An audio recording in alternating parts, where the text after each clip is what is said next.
Look at me. I turned the music off. I did it. I did it. I turned the music off. Good morning, Badger and Easley and Sharon Brown and Neil. Oh, my Lord. Aren't I lucky that you're all here? What happened? Oh, boy. I don't think I know what happened. Okay, hold on. I'm coming back.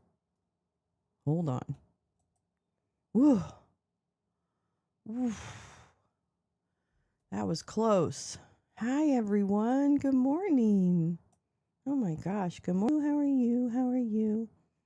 How's your day? How's your morning? Happy Friday. Oh my God. It's Friday. Hey, everybody. It's Friday. I think that's so amazing. Why is my sound is so weird? Hold on. I think that's good. Hi, Kevin. Is that better? I don't know. I feel like you still can't hear me very well, but maybe it's just me. Anyway, good morning. Good morning, Scott. Oh my gosh, Scott. Happy New Year, Scott. Have I even seen you since the New Year started? Have I even seen you since the New Year started? I don't even know. I don't even know. I'm so glad it's Friday too. Lee, I'm so happy for people that work. I have to leave in an hour for therapy because I need therapy about all the things that we talk about. Great, great. So I'm basically the reason for your therapy. Okay, I get it. I get it. That's okay. That's all right. That's fair. That's fair. Hi, peace, love. How are you? Good morning. Good morning. Uh-oh. Also, Scott, happy New Year, darling. It's so nice to see you. I'm glad you're back. I'm glad you're able to stop in. No, the federal government. Yeah, no. About all the things we talk about. No, I understand that. Oh, are you kidding me?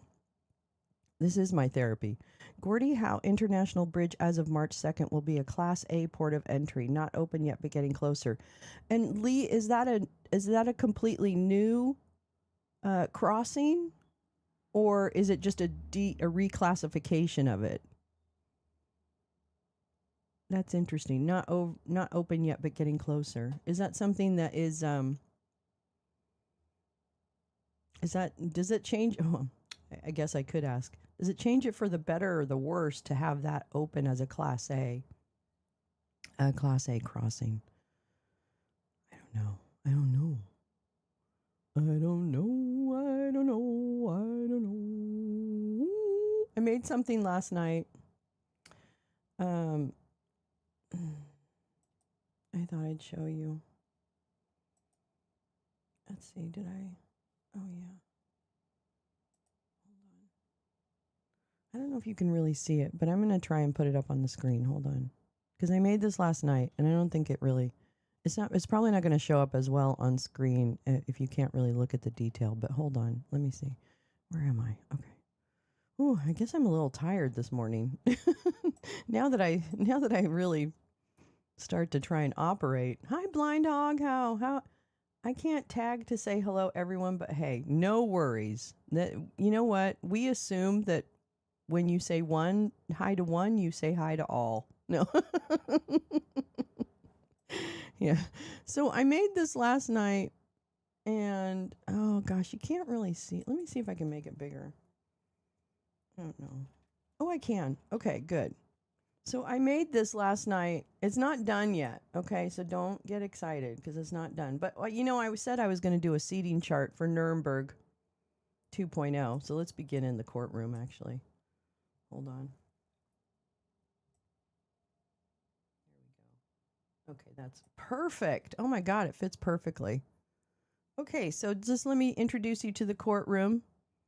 Again, this is not the forever courtroom. Hi, meowing. But this is what we've got so far, right? Think of it this way: court hasn't begun yet. Everyone's starting to take their seats. It's probably going to take a while. You were watching the Minneapolis March this morning. Strong people. Oh my gosh, Minneapolis has my heart. Minnesota, you have my heart. For what it's worth, the Gordie Howe Bridge is totally Canadian funded because former Canadian PM Harper was drooling about having a third crossing at Windsor, Detroit. Oh, so this is wow, it's a Stephen Harper It's a Stephen Harper production. That's interesting. New crossing between Detroit and Windsor takes traffic away from the privately owned Ambassador Bridge, diverts traffic away from downtown Windsor. Big win. Oh, okay. Well, that's good. Excellent. I love it when things like that work out. Jeez, it's about fucking time, right? Like, give us something. Give the people something. So, welcome to my Nuremberg place. Everybody, again, everyone's just kind of coming in. So you'll see, well, George Washington decided to come back from the grave and he's flipping everybody off. So that's one thing. He's looking at where the bad people are going to sit, which I think is back here. Oops, can you see? Wait, you can't see. You know, the bad people sit back here. So here's George. Oops, he moved. And he's just going to flip everybody off as they file in, right? He's ready. He's got his flipper finger all the way up. She's confused. You know, the doll is confused, but she's going to just wait it out. Jack Smith is entering. He's going to find his place at the prosecutor's table somewhere. I think it's over here. And then we have Blobbyfish because I just feel like Blobbyfish needed a place to be. So anyway, and then I thought, well, I'll do a close-up of like the seating for the bad people, right? When the bad people say, okay, so hold on. Here we go. So now you see, this is the rows. 1, 2, 3, 4. For now, we have 4 rows. Okay. So these are all the people that I imagine could potentially be in the poo-poo box for Nuremberg 2.0. So, I don't know what that is. Why is that doing that? Well, anyway, I don't know why that's doing that. But, oops, I just got rid of him. Okay. So, you know, for example, in the first row, we've got people like Junior, Dumpy Dump, Rudy, Melania, and JD Pants. We've got Russ Vogt, Cash Patel, Crispy Gnome, Steve Witkoff. I'm going to throw good old, what's his name in there? What the fuck's his name?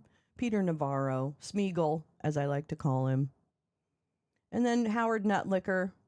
And there's good old Mike Flynn in the front row. Peter Thiel. Yeah, because he funded this whole thing, so he's going.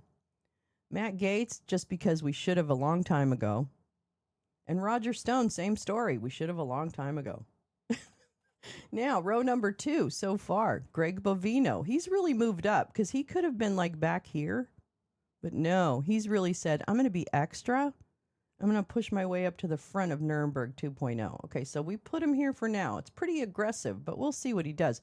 He is telling agents in LA that they should go ahead and act like assholes. I heard that yesterday. I can't wait for that. So, great. Thanks. Thanks, everybody. We'll take Greg Bovino here in Los Angeles. Oh, my gosh.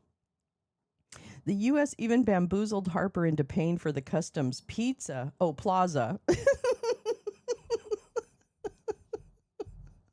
I'm like, he has to buy the pizza? Oh. When we were in Detroit, I'd take the crew to Windsor to see the Canadian Ballet. What's that mean? I think the current bridge and the tunnel at Detroit Windsor are both privately owned, yes? Neil says, yes, please. Even Harper bragged about how Canada was paying for everything, which kind of pissed off a ton of people on this side. Jim, what is Canadian Ballet? Harper would have bought them all pizza too. Okay, yeah, there you go. Good morning, sunshines. Hi, TV2. How you doing? Happy Friday. It's fucking Friday. Friday. Neil, the tunnel is jointly owned by the two cities. U.S. government hates dealing with ambassador ownership. Well, yeah, we don't like to share. That's what you're really saying, Lee. We don't like to share. Thanks for the new customs plaza. Notified that the cashier for CBP has moved there already. Wow. Whoop, whoop. I'm behind on my Discording. I'll add it later. Lee, please. Are you kidding me? I'm surprised you can even open Discord with everything that you do. Hi, Kim Thompson. Hi, easily distracted. Oh, everybody. 2 days in a row, girl. That's right. You just fall asleep, honey. That's what you do. We're gonna be fine. I definitely encourage napping during my show. I think it's actually, I mean, I'm being serious. If you know me, you know I'm serious. I think it's really important for people to get good sleep. And if I can assist in that, then I've done a great job. Hi, Pep. How you doing? You're not late, girl. We just started. I'm just showing you my Nuremberg 2.0 CD coming to the courtroom. So we have some people starting to gather. But then as for the rows where the baddies sit, this is the rows as I imagine them. And people are going to be able to move too. So anyways, we're on the second row. And I'm throwing John Eastman in the second row. I'm not sure if I could throw him in the first row because he really brought us to this point a little bit. But I think I'm going to throw him in the second row for now. Same thing with Lindsey Graham, who probably should be in the first row too. But I'm going to put him in the second row because he's definitely someone who needs to go. But, you know, is he just annoying? I don't know. John Roberts, definitely second row, solid. Turd Blanche, I might actually put Turd. I might put Turd in the. This is Turd. I might put Turd in the first row, but I don't know. Right now, he's in the second row. We'll see. We'll see how he does. There's Robert F. Kennedy, and he might be in the first row if he kills more people. So he hasn't had a chance to kill everybody yet. So I don't know. There's always an opportunity for RFK to move to the first row, but not so far. Clitta, I'll die on this hill. Clitta deserves to be in the second row. Okay? She actually is a very large architect of how fucked up the Republican Party is. So Clitta, first row. Second row. Kenny Cheesebro, remember him? He's now sitting in his house in Puerto Rico sipping margaritas. But Ken Cheesebro definitely is one of the lawyer architects of J6, et cetera, and fake electors and all the rest of the nonsense. He definitely deserves second row. We're going to make him famous. Oh my God, I have 2 John Eastmans. Oops. Well, we're doing it twice. Clarence, another one, needs to go. Goodbye. There you go. I'm going to do you twice. Mike's Little Johnson, he's got to go. He's got to go. Tulsi, she's going to step into the spotlight very soon as a supervillain. Now, she's a villain now, but she's going to become a supervillain. Just watch. Alina Habba, just because you fucking annoy me, I'm putting you in the second row. That's it. Maybe if I get a picture of Lindsay Halligan, she'll go in there too. But right now, she's just an idiot. Ollie Alexander, definitely second row. Marky Meadows, definitely second row. Where is he now? Where is this bastard now? Why aren't you opening that anus mouth now? Okay, then we have Garland Favorito. I don't know what's happening with all these words. And we're going to talk about him today, actually, Garland Favorito. And then this is good old Joe Flynn, who I have told to his ear, we were on a space, and I said, hey, Joe Flynn, suck my big dick. So my famous saying when I was on Twitter was, Joe Flynn can suck my big dick. And I finally got a chance to say it to him when he came on a space with Jim, because he hates Jim Stewartson and vice versa. So Joe Flynn came on a space, and I asked Jim if I could share some information with Joe, and Jim said yes. And I said, hey, Joe Flynn, I want you to suck my big dick. He didn't really like that, but that's fine. Yeah, that's fine. Jack Pussy Bitch, definitely going down. You're going down. You're going down. You're such a clown. Who do I have on there? Do I have Patty Oh, see, I don't have a good picture of Patty McBurn after reading yet, gal, but I'm getting there. Doug Frank, this is a personal thing. If you know, you know. I want Doug Frank to go to Nuremberg 2.0. Sidney Powell, definitely. Maybe second row, but I'm throwing her in the third row for now because I'm feeling nice. Scott Pressler, definitely third row. Fucked up Pennsylvania. I think we probably probably he messed with the votes in Pennsylvania in 2024. You know, I don't have any evidence yet, but it's probably not far out there. Jeffrey Clark. Everyone remember Jeffrey Clark? The environmental lawyer that represented Exxon. He represented the oil company with a big spill in like the Gulf of Mexico or whatever. Was that Exxon? The deep rig or deep something. Anyway, so yeah, that's little Jeffrey Clark. He also was the one who was going to kick out the regular White House counsels and become the White House counsel become the AG. Sorry. He was trying to remove the Attorney General, if you remember. And they said that he basically threatened that that he was in charge now and the regular AG should just step aside. So Jeffrey Clark is a special snowflake.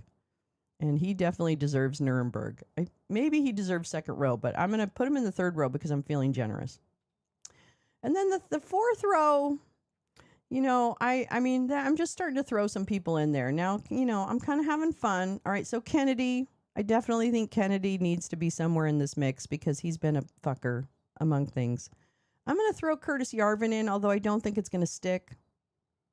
Because Curtis Yarvin doesn't actually do anything. So he just talks a lot. So I'm not sure that we can do anything to Curtis Yarvin. I don't think you could pin anything on him because he's not actually important other than he talks out of his ass. So anyway, so that's my Nuremberg 2.0 for right now. And it's building because I need more pictures. That's basically, this is a new computer and I don't have all my headshots that I normally have of all my folks. But yeah, get ready, kids, because I'm doing this and it's going to get crowded. I'm probably going to add more rows. Curtis Yarvin will have fled to Russia before the trials begin. Yeah, that's true. That's actually true. Good point. Very good point. Anyway. Yeah, so that's what I did with my time last night. And I also, I want to go over this morning. I heard that Don Lemon got arrested for going into the church. And so I'd kind of like to, actually, he's going to come up at 7 on his own show, or is it going to be his folks? I'm not sure. So I kind of want to read about that and see what the fuck's going on. I know what's going on. And then, oh my gosh, you guys, this is terrible. I was watching PBD this morning, which I watch, so sorry. But Chris Cuomo's on there. And I don't know. I think I do want to play you a clip from this because these people on the PBD are so disgusting. I don't know. Maybe I shouldn't. I shouldn't encourage this show. That's what I shouldn't do. I shouldn't encourage that show. I'm not going to do it. Anyway, but suffice to say, the people there was an argument on PBD podcast between Chris Cuomo and the panel about the fact that Don Lemon should be made an example of by going into a church, and that going into churches for reporters should be off limits. Do they understand how many child rape programs have been shut down because journalists went into churches? There's no special dispensation for journalism because you're in a church. I'm sorry. I don't give a shit. I don't give a shit if you want it. Don't come to my brunch. Okay, that's my church. Don't come to my brunch. But you know what? If you see me and I'm wearing a shirt, you'll come up and harass me. So fuck you. That's the way it works, babe, when you put your opinion out there. And the fact that this pastor was, I don't even care, was an ICE, field something. I'm sorry. Protesters have, this is life and death. I don't give a shit if you're uncomfortable during your church service when people are, yeah, but ICE can raid a church. And they didn't do anything. I watched some of the video. I don't think I saw all of it, but I watched some of it. Yeah, they went in and you know what? They raised a ruckus because that's what civil disobedience is. And I'm sorry if their quiet sensibilities of trying to be spiritual in a moment when people are dying on the street, and then you think your spirituality or whatever, your Sunday morning, you think your Sunday morning is more important than people's lives. I guess that's kind of showing you why people are in the street. Because this is so important.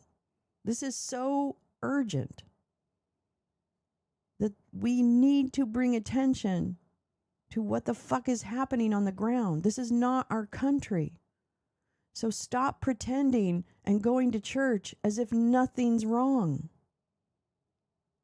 Because it's, yeah, exactly. They interrupted you communing with your imaginary friend. Yeah, one of the pastors is affiliated with ICE. I don't know what his exact title. I think it was like director field something, or I don't know what. Here's the bottom line, though.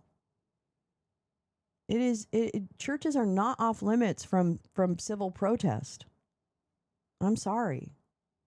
And to use this as a reason to arrest a journalist, to try and stifle speech, to use that situation as an opportunity to then stifle free speech is bullshit. And they're certainly not off limits to the press. That's right, Pep. They're certainly not off limits to the press. So, sorry your Sunday morning got a little spicy. But at the end of the day, maybe you folks need to wake the fuck up. Because maybe your view of being Christian is really fucking skewed. Maybe you should be more worried about what ICE is doing in your community than what some protesters are doing in your church. Yeah, have a day. Have the day you voted for. I mean, I don't know if all those people are Trumpers. I don't give a shit. That doesn't matter to me. And if you're not a Trumper and you attended that church, speak the fuck up. Speak the fuck up. Because that would be what tamps this down. If you had enough of those church members who said, hey, you know what? We get it. Boy, it was really pissed me off, right? It pissed me off no end that those people walked in the middle of my church service. But they have the right to do that. Because this is America. Yeah, anti-theist. I know. Yeah. I don't care if you're I'm anti-theist at this point. I do care. I care that you fucking impose your fucking religion on the rest of us. I don't know. Anyway, so this is all fucked up, and that is, I'm sorry. If you believe in freedom, then you should be on the side of the protesters and Don Lemon walking in there as a journalist. Period. Full stop. Sorry. I don't think, I think I listen to Chuds, right? So keep that in mind, is that my kink is that I listen to what Chuds are saying about all of this stuff. And, it's very selective moments of piety, right? There's very selective moments of piety. They decide when it's going to offend their Christian sensibilities. And I'm sick of it. I don't give a shit. You know what? Your Christian sensibilities should put you in the street fighting for your neighbors. That's what your Christian sensibilities should do. I grew up in the Catholic Church. I was a Methodist for a long time. I know the teachings. Fuck, man. So I'm sorry. I know enough to know this is absolutely not what God had in mind. So you got to come correct. Pastor David Easterwood, ICE Field Director, thank you, for St. Paul, Minnesota. So not only does he work for ICE, he's a field director. I'm sorry, that makes you complicit. You're not like a dispatcher or a, secretary. You're the fucking field director. So I don't know what you're doing. Georgia Fort was arrested? Oh, shit. So Georgia Fort is also an amazing journalist activist on the ground in Minneapolis. Highly recommend. I'll drop her channel. and featured in Tincher Case. What's Tincher Case? As not a great director or spokesman. What's the Tincher Case? Yeah, so let's see. Not a great director. Oh, or spokesman. Yeah, well, I would imagine. I don't know. Sorry, not sorry, but arresting journalists is very fascistic, and that's pretty much it. Yeah, I was talking about Don Lemon. Just what I don't know much about it. I haven't read about it yet, so I was going to pull something up on it, but yeah, I don't know. I think about it's not a good time in America. Kevin Warsh is going to be the Trump pick for Fed chair. I don't know. He wears funny suits. Not funny, but unique.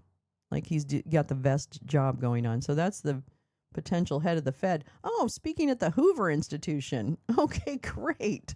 Those are the Nazis at Stanford, if you want to know. All right, let me see. Here we go. Dun, dun, dun. We're going to talk about Georgia today, too. I wanted to see. Don Lemon is among. Here we go. Here we go, and here we go. Minnesota live updates. Don Lemon is among several more arrested over church protest. The former CNN anchor and 3 others were arrested on charges related to a protest this month in St. Paul, Minnesota. Attorney General Pam Bondi said protests were beginning in Minneapolis against the Trump administration's immigration crackdown. Here's good old Don. My favorite was watching Don try and interact with crackhead Barney. That was my favorite. Don Lemon didn't know what to do about crackhead Barney coming up to him in Minneapolis. That was pretty funny. I mean, it is and it isn't. But yeah, it was pretty funny. I'm not a huge Don Lemon fan, but whatever. The case had been rejected. Okay, so federal agents arrested the former CNN anchor Don Lemon late Thursday on charges that he violated federal law during a January 18th protest in St. Paul, Minnesota, against the Trump administration's immigration crackdown, his lawyer said. The case has been rejected last week by a magistrate judge. The case had been rejected last week by a magistrate judge, but the federal agents arrested Don Lemon anyway. Oh, whoops. I have to pay attention to what my buttons say. Okay, there we go. Because we have new sounds. Wait, okay, there we go. That's good. I didn't put the fart on, so sorry, Jen. I forgot to put the fart on. I just ran out of time. But hold on. What do we got? I don't have as many things as I thought I did. I'm going to have to figure that out. Okay. Anyway, sorry. I know. I'm a little tired. Okay, so forgive me. I'm a little sleepy. I'm a little eepy. Okay. Federal agents, Attorney General Pamela Joe said that she had ordered the arrest of Mr. Lemon and 3 others. She is really desperate. Okay, can I just tell you, this bitch is desperate. This bitch is about to be fired. Yeah, she had to, rejected by a judge. Bondi had to, okay. You haven't seen Crackhead Barney? Oh, yeah, no, she was there. She was giving him hell. What was I going to say? Oh, shit. Pamela Joe. Oh, fuck. Okay, it'll come back. That's fine. Pamela Joe had ordered the arrest of Mr. Lemon and 3 others in connection with the demonstration at a church. Georgia Fort, an independent journalist and wonderful activist. Traherne Jean Cruz and Jamal Lydell Lundy, both activists. The announcement came as new protests began in downtown Minneapolis over the Trump administration's aggressive immigration crackdown, and as organizers and student groups called for demonstrations from coast to coast. The backlash against the administration has intensified since the killings of 2 Americans, Renee Good and Alex Preddy, by federal immigration agents in Minneapolis this month. The murders. I'll say what it's supposed to be. Tom Homan, the super Nazi sent by President Dump to oversee the operation in Minnesota, acknowledged on Thursday that it needed to be fixed, and that not everything that has been done here has been perfect. Don't get it twisted. Tom Homan is a fucking Nazi. And he's not any better. You know what? Actually, Bovino literally came out of Tom Homan's left nut. He was born of the left nut of Tom Homan. I'm not kidding. You can look it up. You can look it up. I'm telling you. All right, Mr. Lemon, who was scheduled to appear in a federal court in Los Angeles on Friday morning to contest the charges, has said he was reporting as a journalist when he entered City's Church in St. Paul to observe a demonstration against the immigration crackdown. Oh, I can imagine the circus that will be outside the LA courtroom. Let's hope not everybody finds out he's going to be in court this morning. Okay, for my own sanity. Ms. Fort also said she was documenting the protest as a journalist and called the case against her a violation of her constitutional rights. And she's probably correct. Protesters interrupted the service this month at City's Church, where an immigration and customs enforcement official serves as a pastor, and chanted "ICE out." Wow. Afterward, the Trump administration sought to charge 8 people over the episode, citing a law that protects people seeking to participate in a service in a house of worship. A magistrate judge who reviewed the evidence last week approved the charges against only 3 of the 8, rejecting the evidence against Mr. Lemon and the others as insufficient. The Justice Department then petitioned a federal appeals court to force the judge to issue the additional warrants, only to be denied. Oh, boy. Oh, boy. Oh boy. Okay, so that's the update on the church ladies. The church ladies are very upset. They're really, really mad. I also want to show you how much I love Los Angeles, because this is a story from Fox 11 yesterday. Metro relocates buses with Melania ads after vandalism. So the posters at the bus stop in LA. Melania, my husband blanked kids. Melania, Eva Braun, with a little Hitler mustache. And there's, I don't know what that one is. That one is an Epstein something. And then this is just like, I love LA. I love you, Los Angeles. I just wanted to show that to you. I thought that was amazing. Let's see. That's not it. I don't need that. Okay, so that's it for that. All right.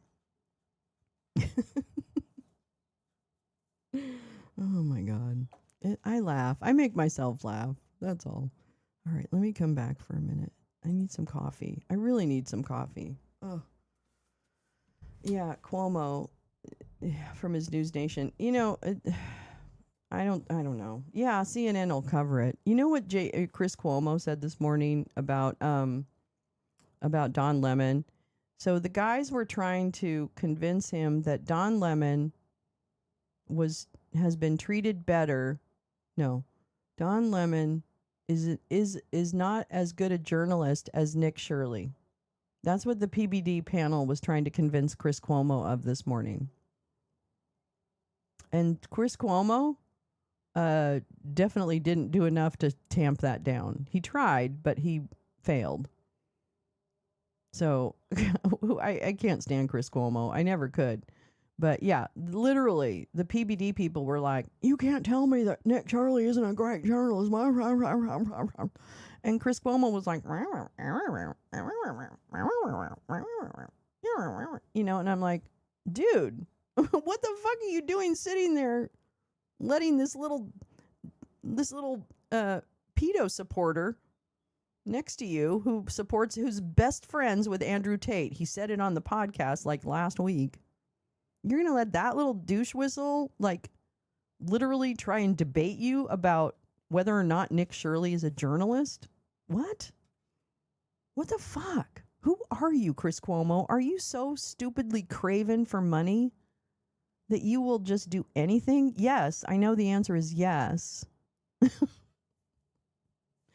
I'm like, oh my God, these guys are so fucking awful. Anyway, but I don't know. All right. Oh, here we go. Restraining order. Wait. Featured in tincture. Wait, I need to catch up because you were explaining to me what tincture was. At this point, I've fully gone from... Oh, yeah. Okay, good. Kind of surprising. Heard a chud decrying the murders last night. Really?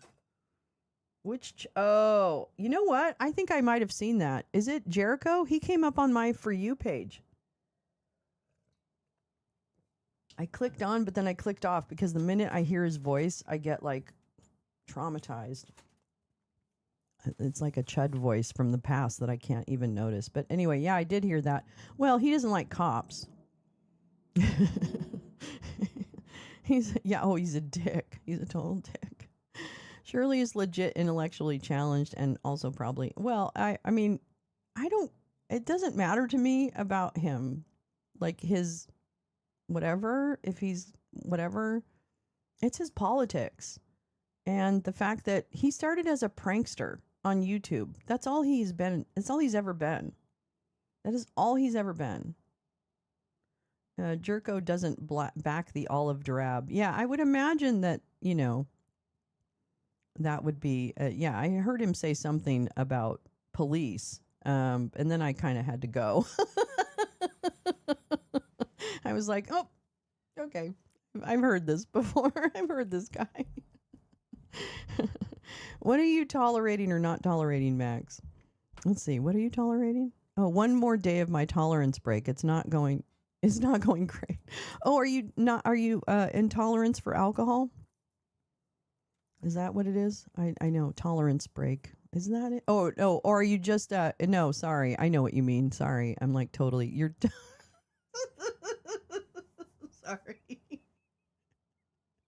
Oh, one more day of my tolerance break. I see. You're trying to hold yourself back from observing chuds, and you caught yourself observing a chud. He's too dumb not to know how dumb he is. Well, that's most of them. Most of them are pretty dumb, I think. I don't know. What do I know? Let's see. Oh, Jeffries is holding a news conference, but it's at, when is it? At 7? Wait. Oh, he's never shown up. Okay, I get it. No problem. All right, let me go ahead and I'm going to put this over here, and then I'm going to put this over here, and then I'm going to put this over here. Let's see here. I had a couple of clips, and then I have a bunch of stuff that I'd like to read to you, if you would so let me. Would you let me read to you? Let's see, where do I want to start? Do I want to start here? Yes, I do. Okay, here we go. Here we go. Let me get this, and let me get that. A little bit of Monica on my side. Tolerance break is a new term to me. I think I've heard of it. Yes, a 3-day tolerance break of cannabis. Ah, okay. Oh, yeah, I need to do that too. I actually want to do that. I know it sounds surprising that I would want to do that, but I do. I really do. Okay. Oh, shit, I need that a little more. Fuck. Do, do, do, do, do, do, do,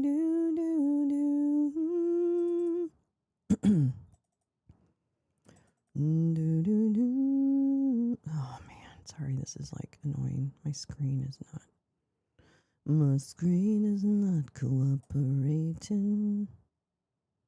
Okay. Okay, there we go. I want you to be on this one, yeah. Okay, yeah. 3 days seems short and oh so long. Yeah.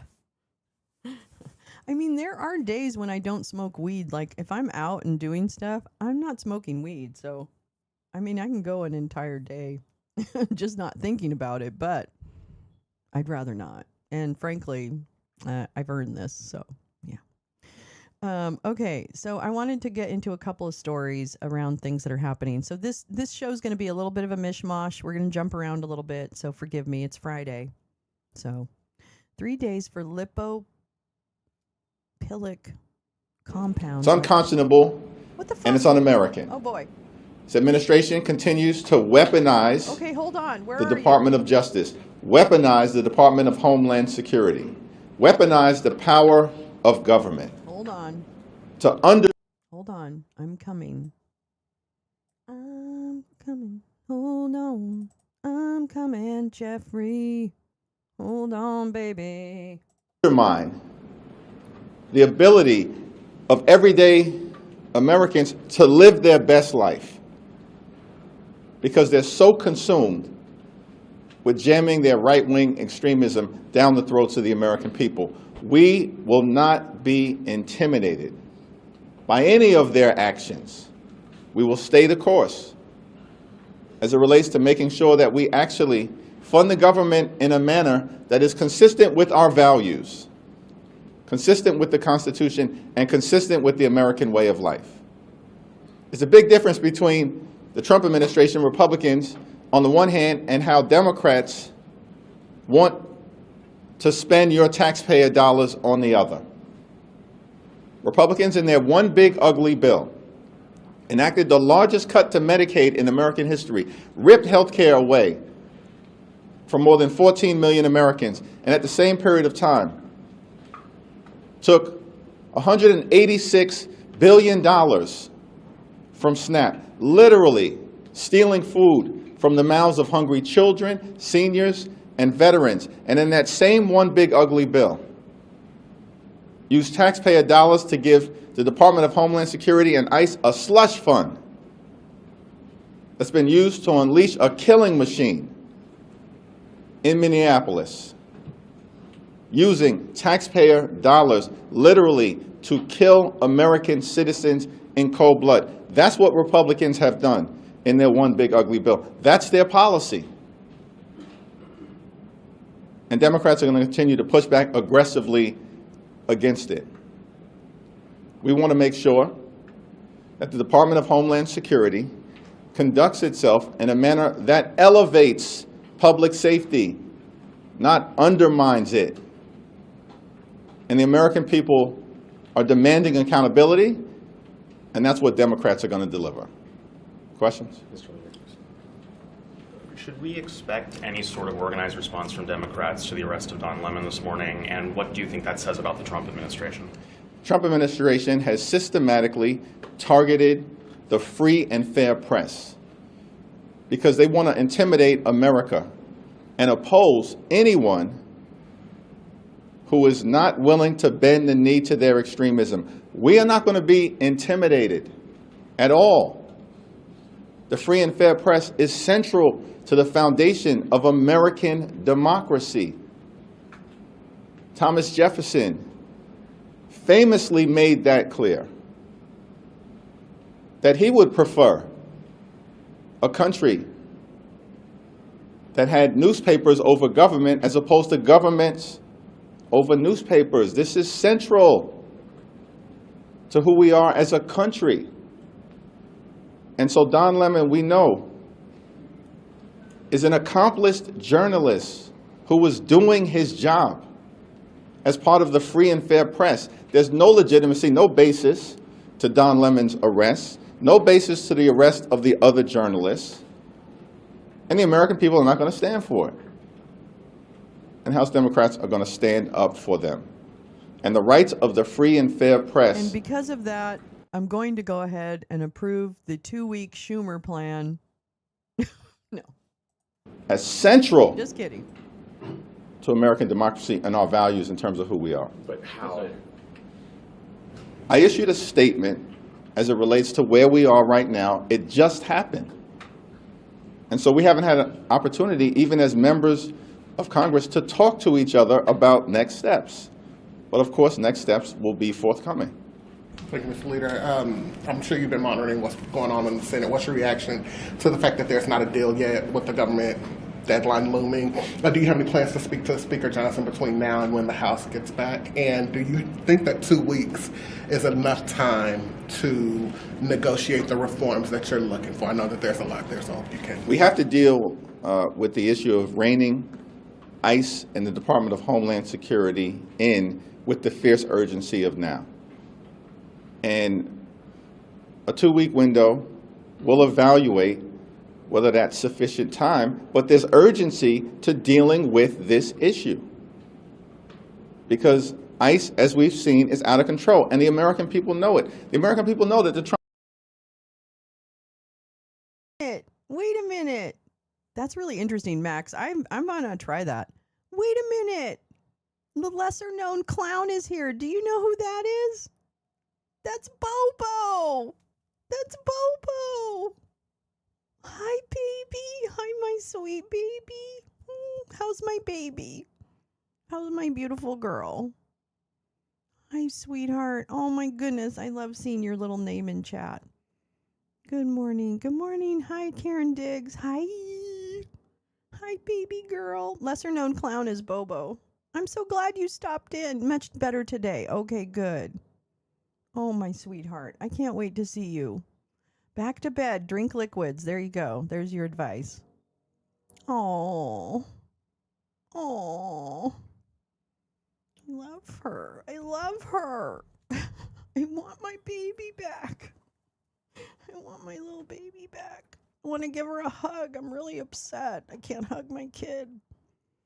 Yeah. Be all the water. She has been drinking so much water. Yeah.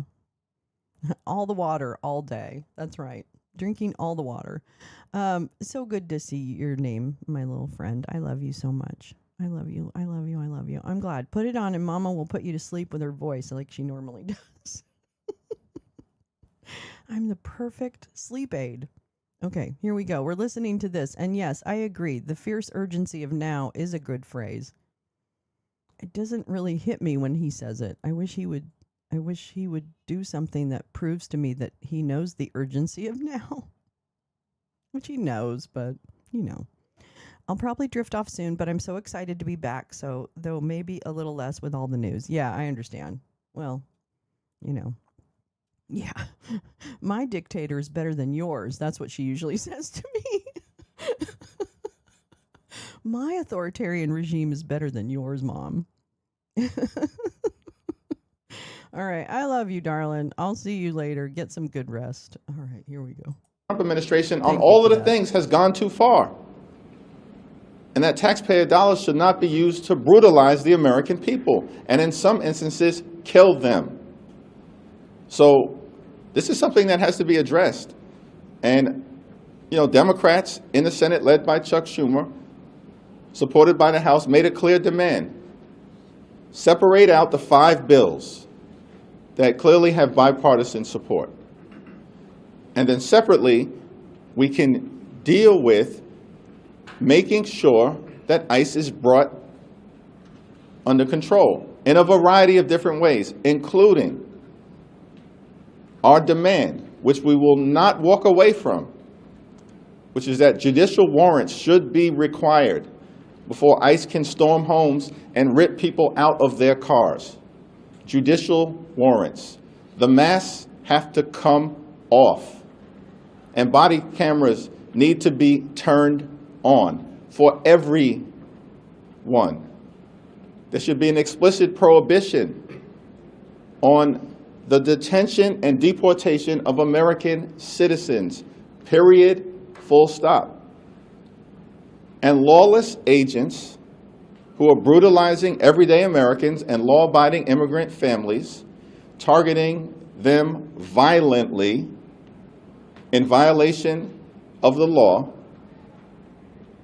should be investigated and prosecuted independently of the Department of Justice. We cannot trust the Department of Justice. They're an illegitimate organization right now under the leadership of Pam Bondi and the direction of Donald Trump.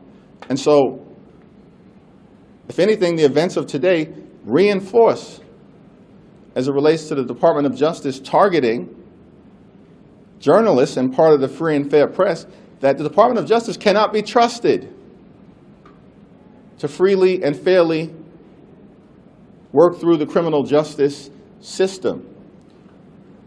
And it reinforces our demand that actually encourages me, Max. Agents who violate the law should be investigated and prosecuted independent of the Department of Justice and the Trump administration and state and local officials.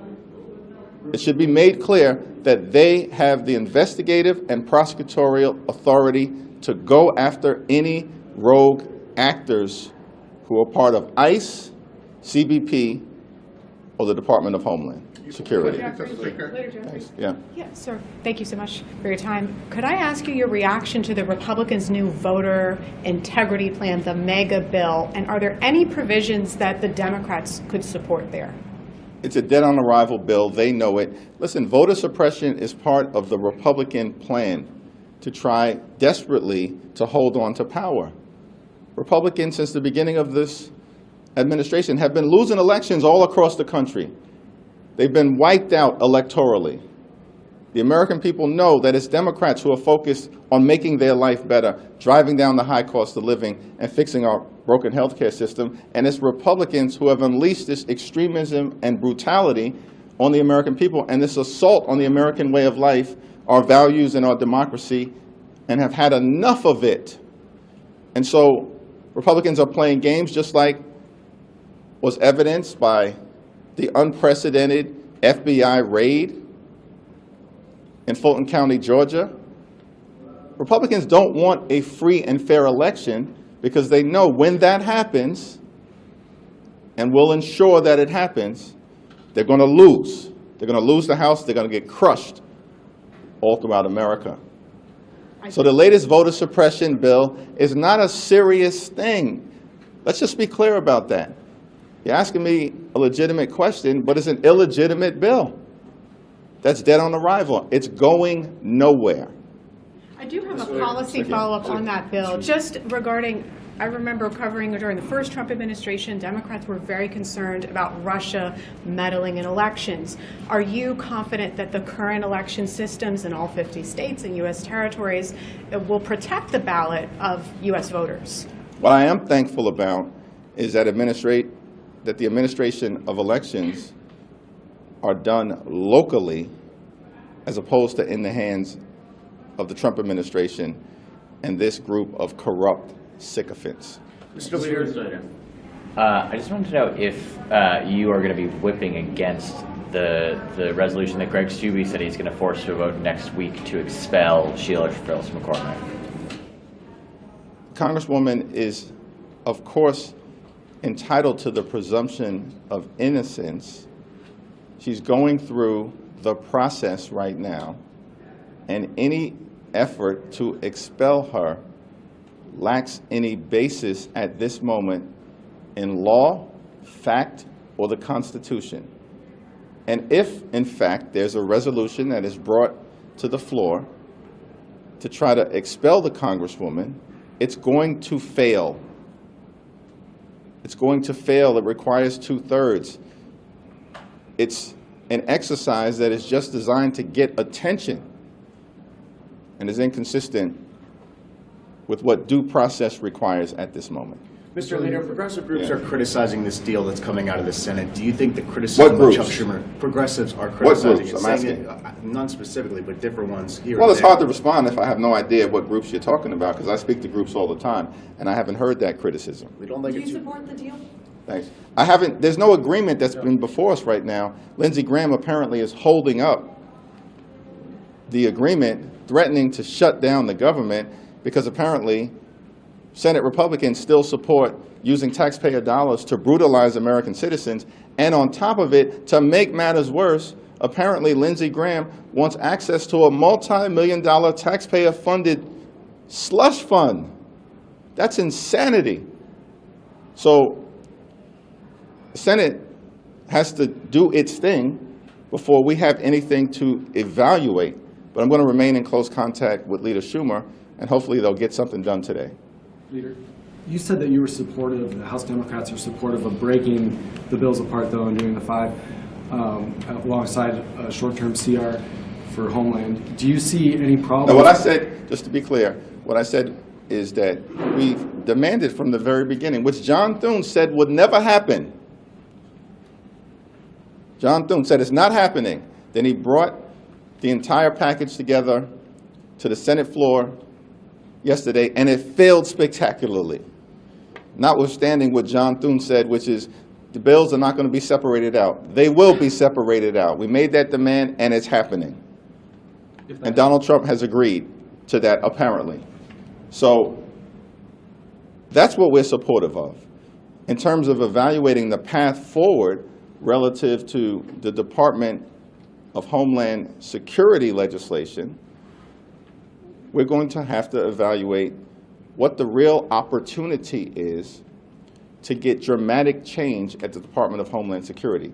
It needs to be bold, it needs to be meaningful, and it needs to be transformative. And absent a path toward accomplishing dramatic change and making sure that ICE and DHS are conducting themselves like every other law enforcement agency in the country, then Republicans are going to cause another government shutdown. But you've had dozens of Democrats that said they won't give another penny for ICE. Do you see any problems passing the stopgap on Homeland Security if that comes back to the House? Do you think that Democrats will be forced to carry the water if they bring that up? It all depends on, well, are you talking about a continuing resolution? Yeah, like a 2-week stopgap on the Homeland bill. Well, it all depends on how people interpret, a continuing resolution. If it's 2 weeks, that's a freeze on ICE funding. That's not an additional amount being given to ICE. That's a freeze on ICE funding. But we'll have to evaluate whatever comes together once Lindsey Graham stops his temper tantrum, and clearly he's going to have to drop his objection because of his obsessive quest to get this multi-million-dollar slush fund. This is insanity. This is who the Republicans have become. Why aren't they focusing on making life better for the American people? We are. We want to promote the health, the safety, and the economic well-being of everyday Americans. That's what the appropriations process is all about. But Republicans are making it about themselves and their billionaire donors rather than keep the American people safe. Chip Roy and some House Republicans have said that if DHS funding comes back on the table, they have some demands. How do you plan to get this new final product to be both severe enough that your caucus feels comfortable with it and also not get completely held up by House Republicans? The demands being made by far-right extremists in the House Republican conference are going nowhere.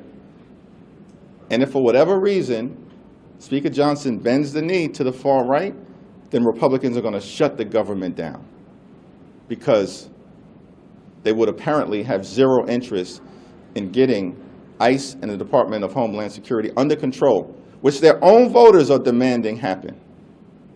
Their own voters. Thank you, Mr. Leader. Last week you expressed hope for a resolution before the House hold to vote on the Clinton contempt resolutions. We know House Rules is going to mark them up next week. Are you still expecting a resolution? Have you been in touch with the Clintons on this? I've not been in touch with the Clintons, but it's my understanding that their legal team so nice. continues to engage in good faith negotiations to try to get to a resolution. My position on the underlying criminal contempt resolutions being brought before the Congress potentially by James Comer remain the same. Comer is not interested in any legitimate investigation. Democrats had to shame Republicans into joining us to force a vote and pass legislation to compel the Department of Justice to release the Epstein files.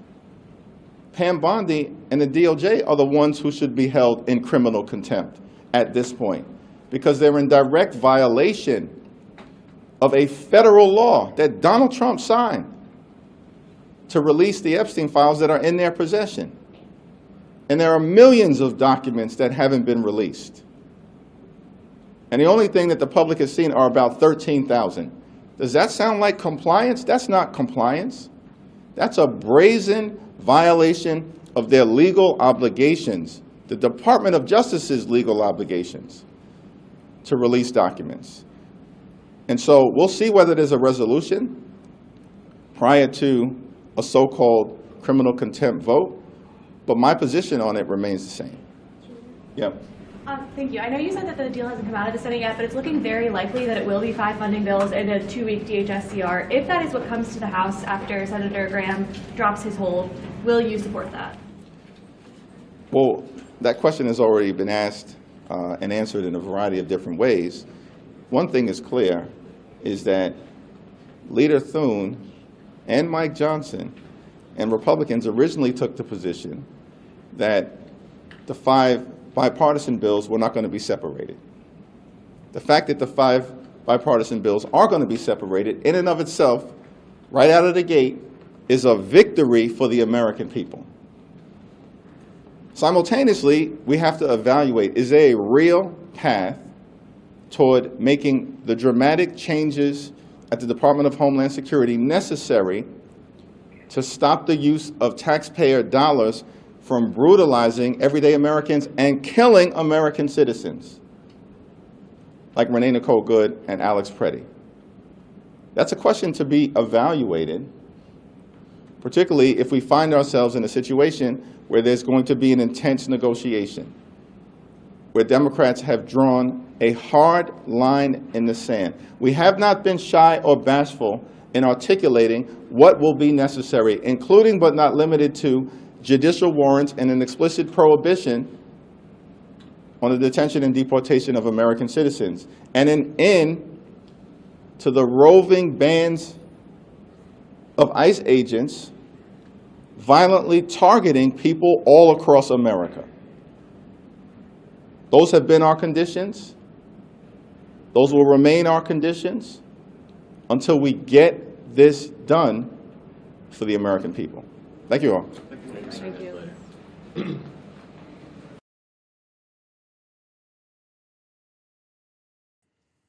The following moments may contain explicit language. Okay. Yeah. Okay. Interesting. Very interesting. So, what do I? So there is definitely, there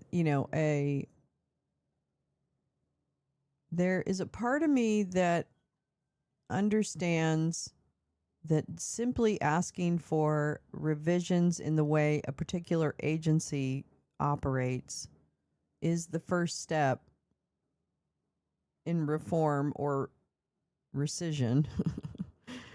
At the same time, I find it incredible that we would say, if your Stasi is just a little nicer, then they can stay. If the Gestapo smiles more, it's all good. And that's not where I am. That's not where I hope a lot of Democrats aren't, or people. How about people? So I don't know. I don't know what, at once I struggle with strategy and how do you get to the end point. And then I also recognize that we find ourselves in the same circle jerks of, extremist MAGA Republicans being the catchphrase and not really addressing or figuring out your strategy for standing firm in the breach, So I like Hakeem Jeffries.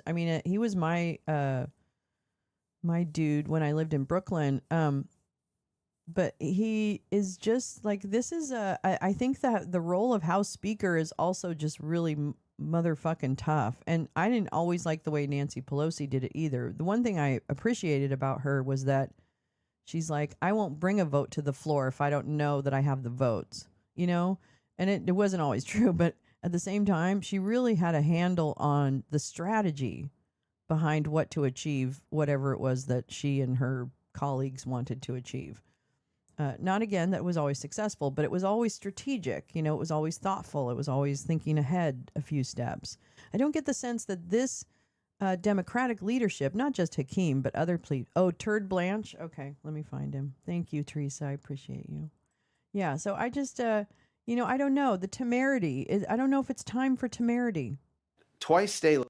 I don't know if it's time for the temerity. I don't think we have time for that, unfortunately. All right, let me get him over here. Hold on. Oopsie. Hey, Turd.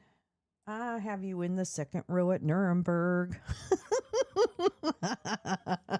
Sorry. Hey, Turd. I got you in the second row at Nuremberg. Woo.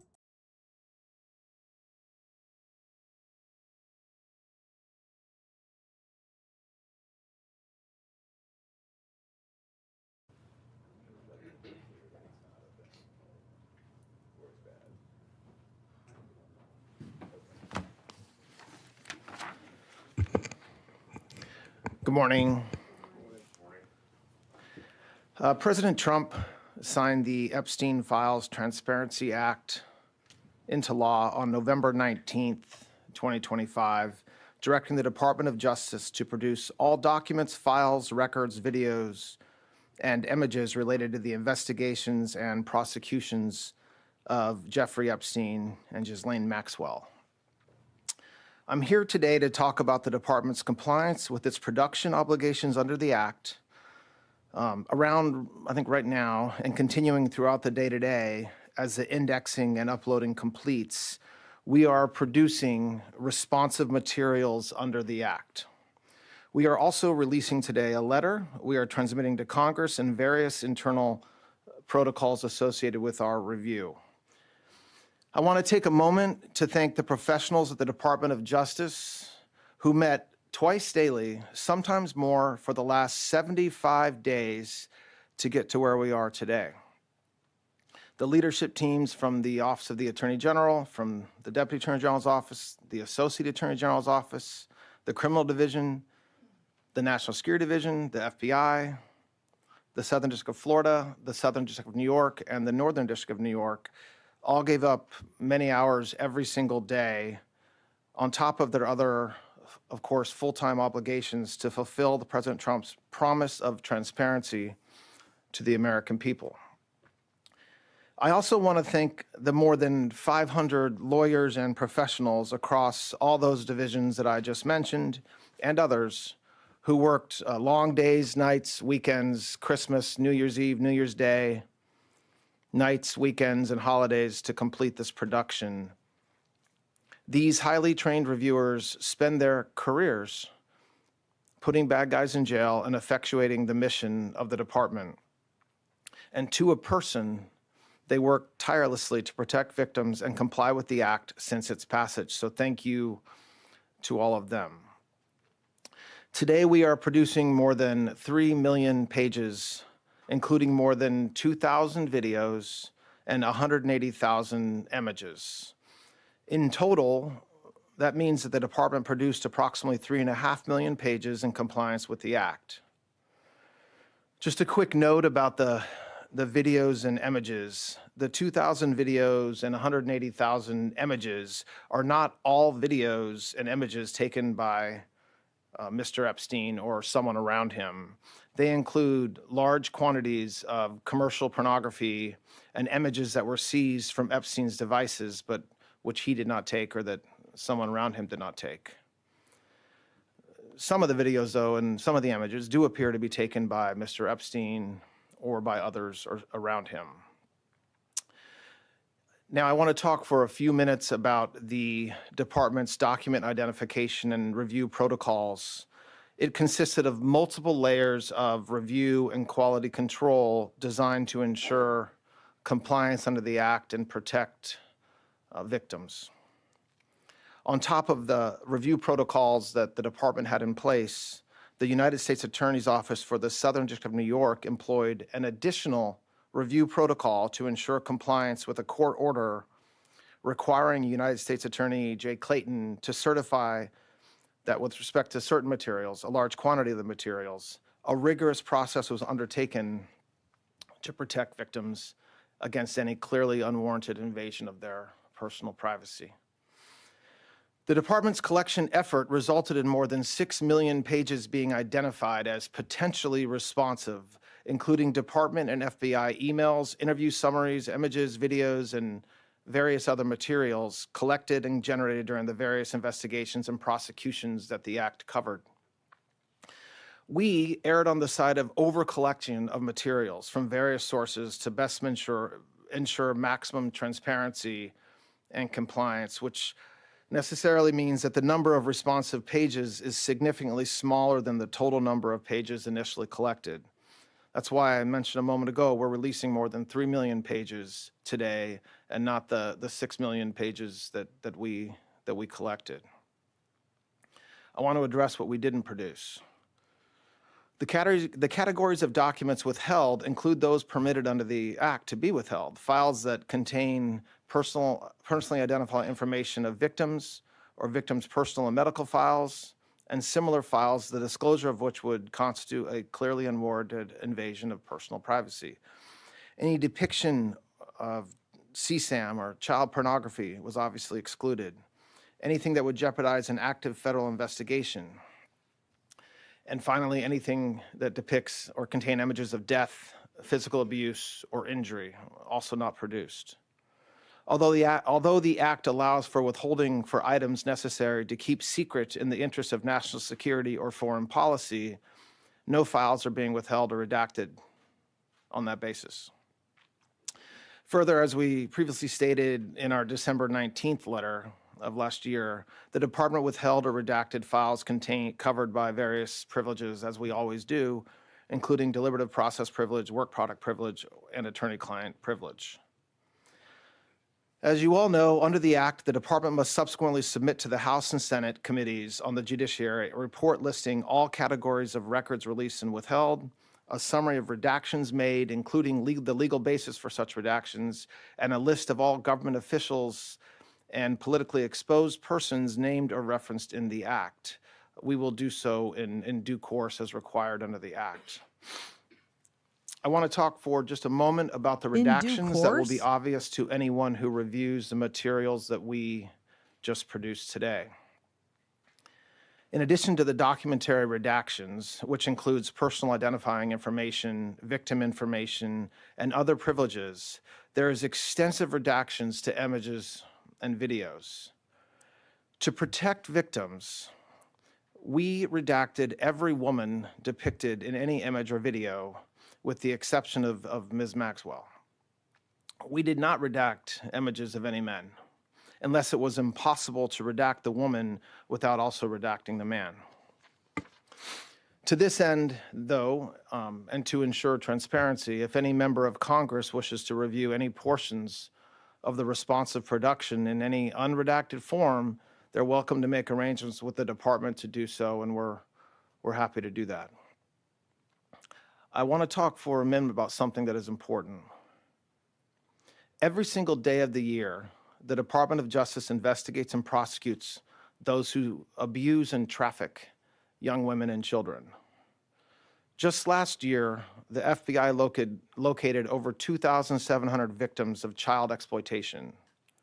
The Department of Justice found and terminated 3.8 million dark web pedophile accounts. In August, we charged 11 defendants for extensive sex trafficking in Los Angeles of illegal immigrants and underage women. And that was just in the White House. Oops. Last month, we charged 5 men who were engaged in a sadistic sextortion network of deranged young men abusing women. Over the past several months, last summer and into the fall, we executed Operation Restore Justice, rescuing 205 child victims and arresting 293 offenders. I point this out because I take umbrage at the suggestion, which is totally false, that the Attorney General or this department does not take child exploitation or sex trafficking seriously, or that we somehow do not want to protect victims. We do. There are some select members of Congress and some in the public eye, including those most critical of our efforts at full transparency under the Act, who remain silent as to all the work that we have done and continue to do every day in this space,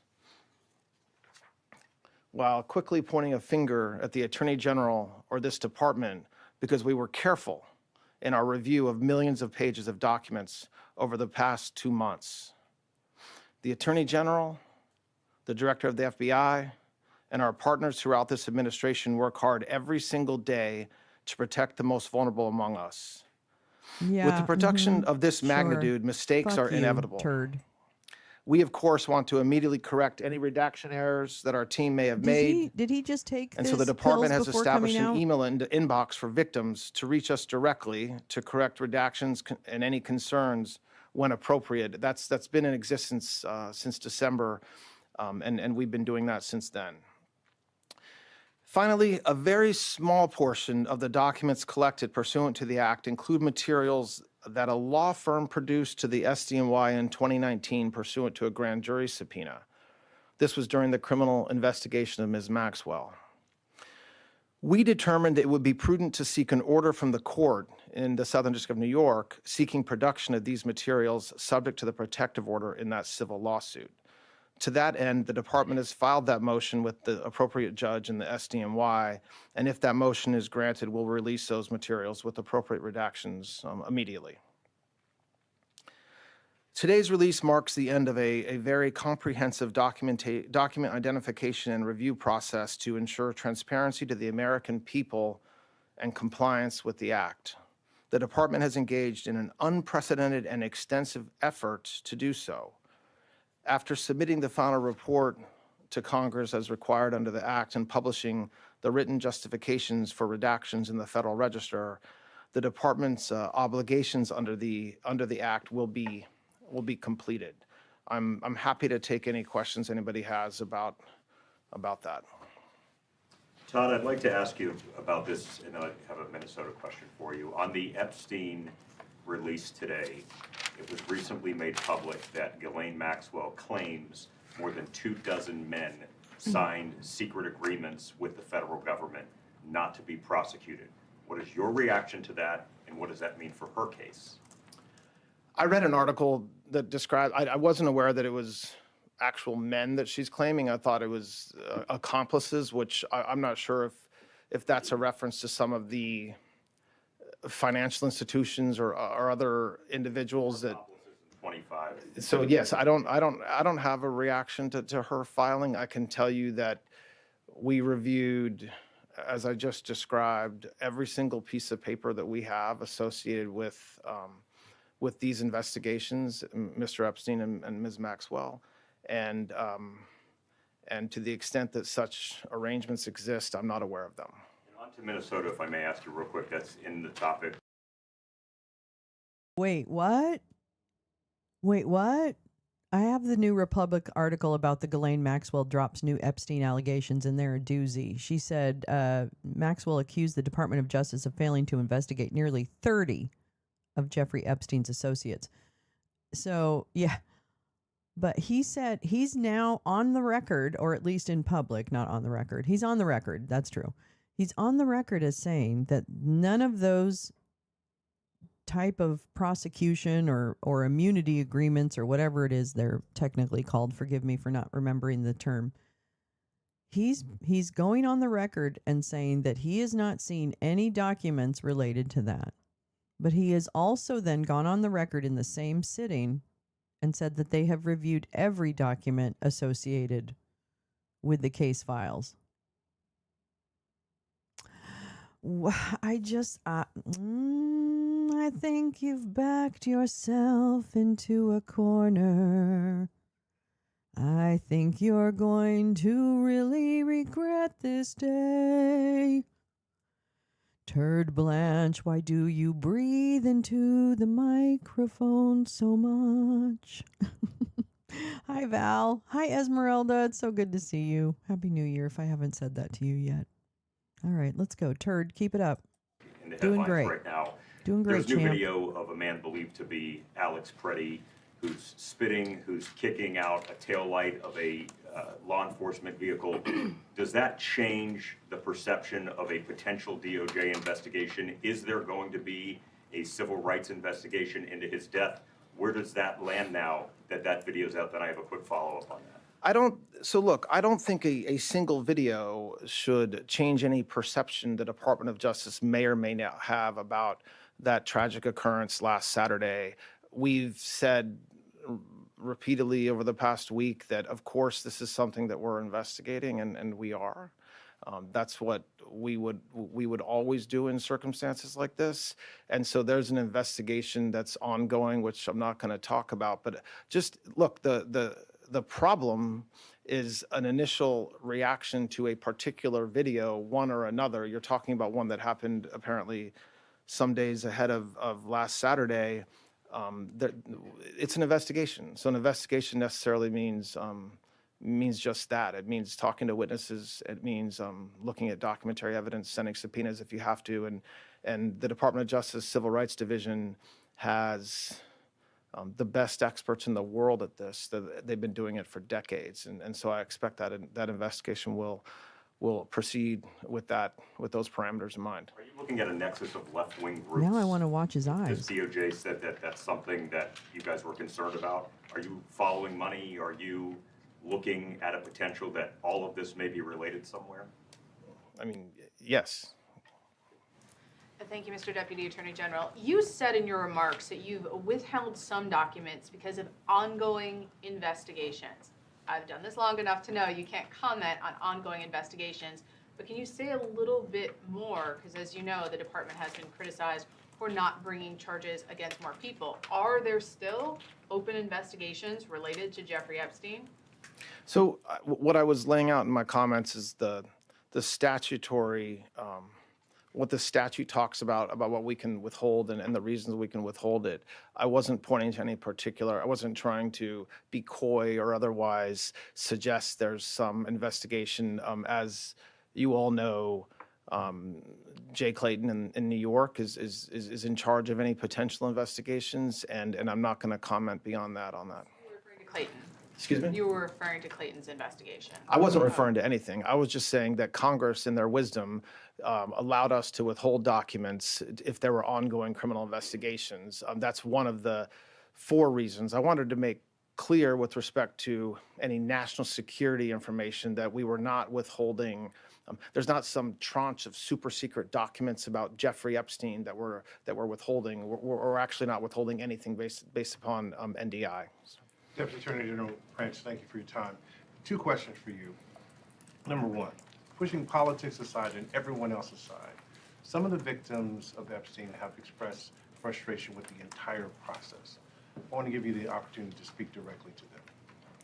Well, I don't know what you're speaking to. I mean, if there's frustration with, quote, the entire process, same here. I mean, you have a situation where for many, many years, nobody even breathed a word about Jeffrey Epstein. And then all of a sudden, it was all anybody would talk about going into the last spring and summer, culminating in the passage of the Transparency Act. And President Trump has said for years what I think everybody will find to be exactly true, which is detailing his relationship and lack thereof with Mr. Epstein. See, again, I'm just going to say this is why we know there's not a God. Okay? Because if there was a God, this guy would have been struck by lightning like 10 seconds ago, if not sooner. So it isn't that no one was talking about Epstein. It's that Alex Acosta made Epstein go away and then ended up being appointed Secretary of Labor by which president was it? Oh, yeah, your former boss, because you have been his private lawyer for years, turd. So, yeah, we've been talking about it for a long time, bitch. You're the one who hasn't been talking about it. And yes, Dump actually did. Thank you, Jane. Dump actually made this the issue. He's like, I'm going to be transparent. I'm going to release the files. It's Bill Clinton. Well, no, it's not, bitch. And guess what? Because as we spoke about yesterday with the Michael Cohen bullshit, I have a feeling Katie Johnson and her story is not going to go away, and it is going to bite them in the ass. Oh, I can't listen to Schumer. I just can't. He says nothing. I mean, I get frustrated with Hakeem Jeffries. I get absolutely bonkers with Schumer. But yeah, we should keep an eye on what's happening in the Senate because they're trying to boondoggle. Is he saying anything about him? Like, if you guys just go along with the Republicans promised me that, blah, blah, blah, blah, blah. The Republicans promised me that they're going to do the right thing. So everyone, let's just vote with the Republicans. That's what I expect Schumer to stand up and say. Anyway. Yeah. So yeah, Turd Blanche has been the private lawyer of Dump. So I don't believe a motherfucking word this guy says because his ass is on the line and he knows exactly what his boss has been involved in over the years. The other thing is that when Alex Acosta was then made Secretary of Labor, it was kind of a payola for making the Epstein stuff go away as quickly as possible. All right. So don't get it twisted. Democrats, or whoever you want to call them, have been asking, decent people have been asking for years to have all the information released, especially about people who are running for president. Right? Especially about those people. Don't even mention Trump's name. Just say, if you're running for president and it's pretty clear that you have been credibly accused, gosh, then maybe we should do something about that. And maybe the fact that you then appointed the guy who made the case go away down in Florida to a high-level cabinet position, that stinks to high heaven. And somebody else should be asking questions about that. It shouldn't have to be us. And oh, by the way, when Joe Biden was president, fucking Jeffrey Epstein and Ghislaine Maxwell was going through her fucking court shit. So fuck all you.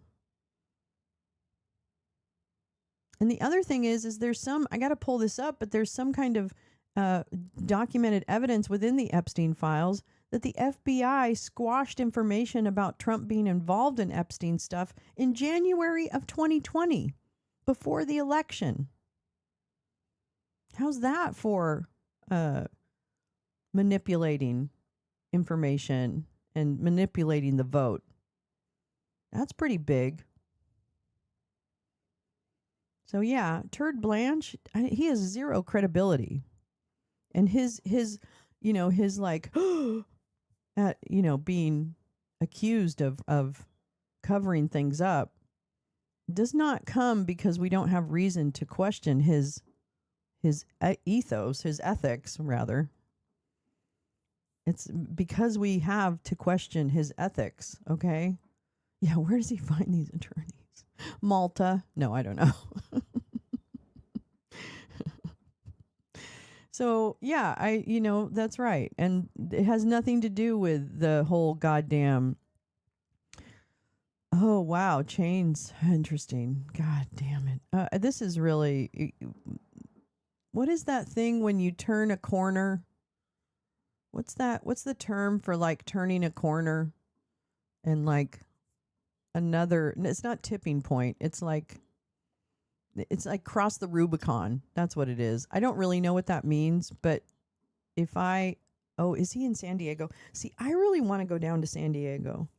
It's actually a pretty far drive, and I couldn't leave the pets with no one to take care of them, but I really want to go down to San Diego. Anyway, I'm going to hang out here, and I need to do more stuff right here in Los Angeles. But at any rate, okay, I can't remember what he's going to say, but it's okay. Oh, the Don Lemon. I think the crossing the Rubicon, if that means that we have gone just full balls deep with Nazi fascism, which I know we're already in a fascist state. I mean, I don't even hesitate to say that. But have we crossed another Rubicon into a deeper kind of fascism? Is that what it is? An irrevocable act against law and norms. Oh, crossing the Rubicon. Okay. And I mean, I just feel like a Rubicon can be crossed quite frequently. Is that true? Oh, I imagine the Rubicon as a difficult, fast river to cross. But once crossed, Caesar was not allowed to bring legions into Roman territory demarcated by the Rubicon. Thank you. Oh my gosh, I just learned something. Thank you, guys. Thank you, Karen Diggs and Oomph. You're so smart. So, yeah, I think that I just feel like you are, you're always going to daycares. Okay, I got to get out there. I don't know how. Is he going to come to Los Angeles? Can somebody let me know if this little shit turd is coming to Los Angeles? Because I will follow him. I mean, and just try to distract him so that he doesn't bother people. I'm not going to do anything. I just would like to distract him from being a dick to people. Because no city deserves that. God. This is just like so goddamn stupid. How is this so I want to heckle him. Absolutely. I will. I can use my words. Nakima Levy Armstrong and the other 2 protesters in the original 3 were arrested and shackled at their ankles, wrists, and had the handcuffs with a bar between. Said it felt that close to slavery. That's a Rubicon.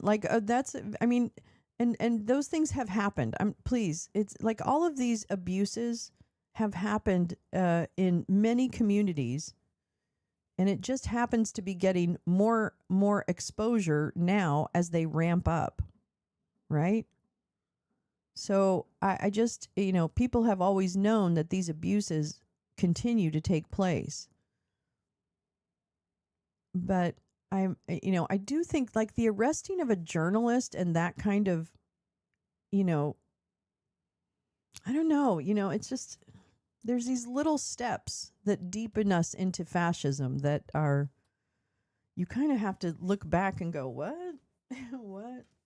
Mussolini designated a creek as that river, but the identity of the river is unknown.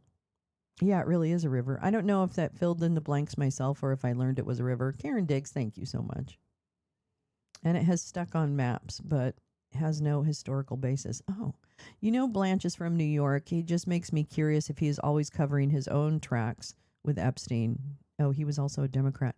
The 4 journalists being arrested is a Rubicon of its own. Yeah, that kind of an activist. Like I guess that's to be somewhat expected if you're an activist, but yeah, there is something meaningful about it, I guess is what I'm trying to say.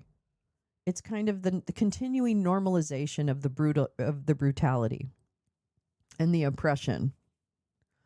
I mean, this is the least free I've ever felt in this country, and that's like, I never feel unencumbered because of the virtue of the way this country is structured, right? So, yeah, like I think it's, I don't know. I wish I wasn't surprised every day that the cruelty continues, because then we have a lot to talk about. So Gal had shared this morning a story from NPR, which is the Minnesota Public Radio, which I'll share, but I just want to read. I don't have words. 2 more kids from Liam Ramos's Columbia Heights school taken into ICE custody. 2 more Minnesota children, a 2nd grader and a 5th grader, were taken into custody with their mother on Thursday by U.S. Immigration and Customs Enforcement agents. The children are from the same Columbia Heights Elementary School as Liam Conejo Ramos, the 5-year-old whose detainment by ICE last week gripped the Twin Cities and the nation as images of the small boy flanked by agents in his winter hat circulated online.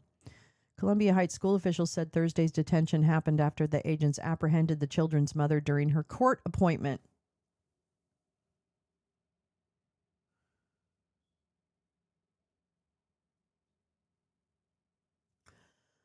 Why the fuck is it not illegal to take someone who is literally in the courtroom adjudicating their immigration case?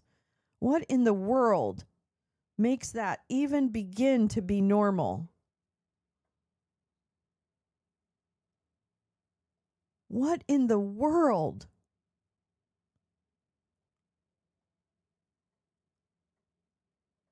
I don't even understand. People are literally going to their appointments in this environment, by the way, which is frightening, and they're being arrested at their appointments. Who would even want to go to their appointments? What the fuck is happening, people? What are you thinking? Why are you celebrating this? They're doing exactly what we've asked of them. And they're doing it in the most dangerous time ever. I understand, Tom. It's the quotas. You're right. Why is this okay? I don't understand this. I don't understand how anybody can stand by and go, this is the right thing to do. What the fuck is wrong with you? What the fuck? How fucking Nazi are you? How fucking much do you hate yourself that you have to be so gleeful or even okay with the fact that a mom and her 2 kids, babies, while she's at her fucking immigration appointment, what the fuck do you people want? You know what? None of you chuds deserve this country. None of you deserve the freedoms that you're given. None of you. And yet, all those people who have been shot in the face, all the people who have been detained or brutalized or tortured or deported, all of those people are standing up so that you fucking racist, bigoted motherfucking chuds can have all your freedoms. Because that's why we're out there. That's why anybody is protesting, is so that everybody has the same fucking basic human rights. Jesus Christ. This is the dumbest timeline ever.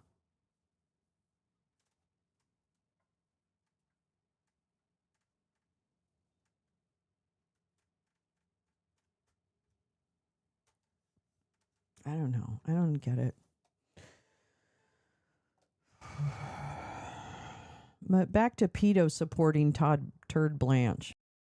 And what he thought about Mr. Epstein, and notwithstanding what the department has been saying for a very long time, we're still where we are today. Listen, victims of Mr. Epstein have gone through unspeakable pain, and there's nobody that should say anything differently. And I to the extent that there's frustration, I understand where that comes from, just from what we know about Mr. Epstein. I hope that the work that the men and women within this department have done over the past 2 months hopefully is able to bring closure. I think that what we told our reviewers is that was the goal. You know, there's this mantra out there that, the Department of Justice is supposed to protect Donald J. Trump, and that's what we were telling. That's not true. That was never the case.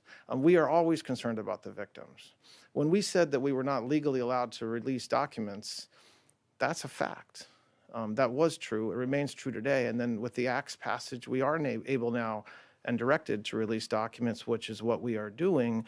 But so hopefully some of those frustrations are now eased. Listen, any victim that wants to speak with the department has a Look.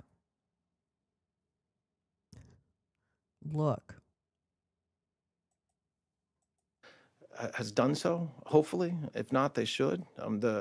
The prosecutors from this case in New York really? Should they? have given hundreds, if not thousands of hours to working with victims. And that's what we do every day. And that's but what who we did has in this gone to case. jail? Who has gone to jail, turd? Where is the justice? That's not closure. The fact that the images and the violations of people are public is not closure. Justice is closure. Turd, you're in an unwinnable position here. You all admitted that you were redacting and that there was already good reporting on the redactions of Dump's name. So stop with the fucking act. Like, we're past that, girl. I can't. The amount of pedophile supporters in this administration and this country is shocking to me. Well, so very quickly, can you assure? Yeah, I want to talk about the Don Lemon stuff and the President FACE Trump, Act too. like Yeah. every other prominent person whose name came up in relation to the Epstein files, that all documents, photos, and anything relevant to him connected to the case are being released. I mean, yes, I can assure that we complied with the statute, we complied with the act, and there is no, we did not protect President Trump, we didn't protect or not protect anybody. I mean, I think that we there's a hunger or a thirst for information that I do not think will be satisfied by the review of these documents. And there's nothing I can do about that. But President Trump, of all the people in Washington, D.C. and around this country that have said for years the same consistent message about Jeffrey Epstein is President Trump. And so there's not been a change of course or anything, and certainly his direction to the American people. You can just save the motherfucking "he's the best" act. He's the one who wanted it. If you didn't watch my show where we talked about the Michael Cohen interview and his little Michael Cohen's fall from grace over the last couple of months, Michael Cohen is likely the fixer. At least he admits to trying to squash one Jane Doe case, but it overlaps with the infamous Katie Johnson, who is also a Jane Doe name, that she was and her family were coerced to drop the suit, where she says that Trump raped her at 13. And Michael Cohen has admitted that he, at that time, had squashed a Jane Doe case. He refuses to claim that it's Katie Johnson, but he just looks like an idiot when he tries to do that. So this is not over because Michael Cohen knows about the Katie Johnson rape.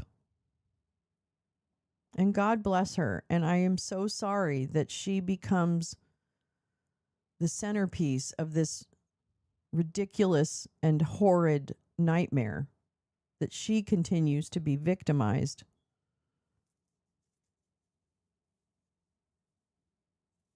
And I just hope that at minimum, anyone who has to be drawn through this again and again and again receives incredible justice. And I think that really got me, as the story of there is a person right now speaking and opening his motherfucking mouth about all kinds of bullshit, and he knows whether or not Trump raped that girl. And if you care about children, the fact that you are not screaming at the top of your lungs to know what the circumstances were of Katie Johnson's accusations and demand what people like Turd Blanche and Michael Cohen know about what Trump did or did not do, then you don't care about children. So, shut it. Shut your pie hole and go fuck yourself. And never tell me save the children again, because I know you're just full of shit. That's a convenient little phrase you use when you decide you want a virtue signal about kids, when in fact you're supporting literal pedophiles. What? I haven't read Courtney Love's. Oh, Ted Nugent. Ugh. Oh, God. Jim. Blech. Yuck. Ugh. The Department of his direction to the Department of Justice was to be as transparent, release the files, be as transparent as we can. And that's exactly what we did. I want to clarify your remarks on the Alex Preddy killing. Are you saying that the Justice Department has opened a civil rights investigation into his death? Yes. Yeah, I mean, look, and I know there's been a lot of discussion among the media around that, but just think about what that means. All that means is that DHS, as the Secretary has said, is conducting an investigation, as they should and as they do every time there's a tragic event like this. And the FBI, in we their just watched role, a documentary which is a about separate that, role from bitch. They don't. DHS, is also looking into it and conducting an investigation. And that's not. That shouldn't be treated as making news. We've said that for a week, and it remains as true today as it was last Sunday when I said it.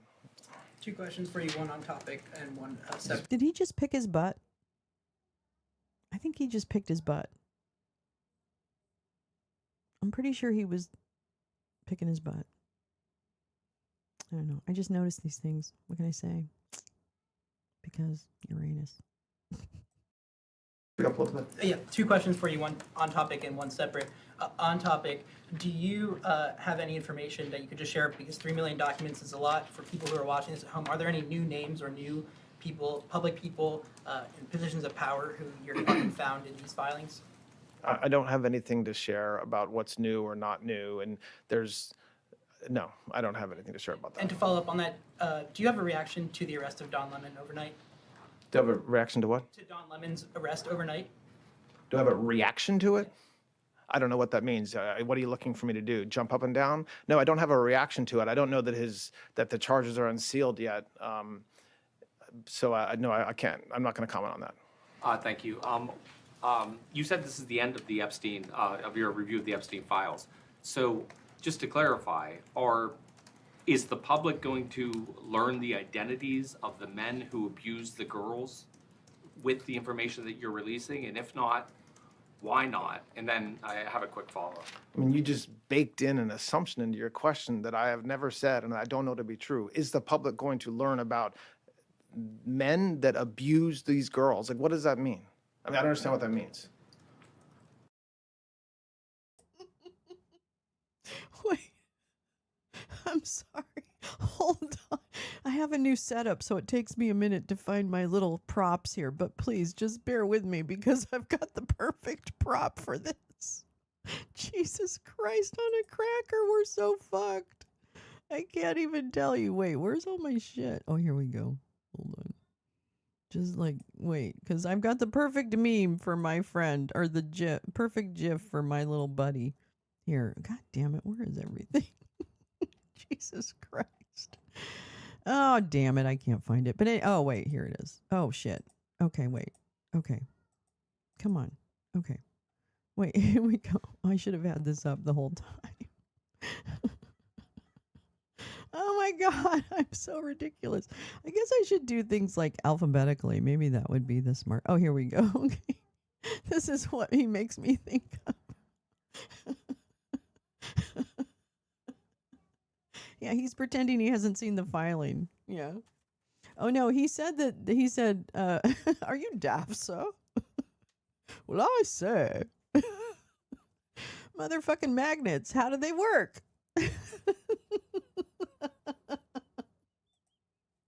So right now, oh my God, look at his face. No, I got to get a picture of that. I'm sorry. He's sticking his tongue out, and that's just, you don't get these. These are like gifts. These are gifts. These are gifts from heaven. I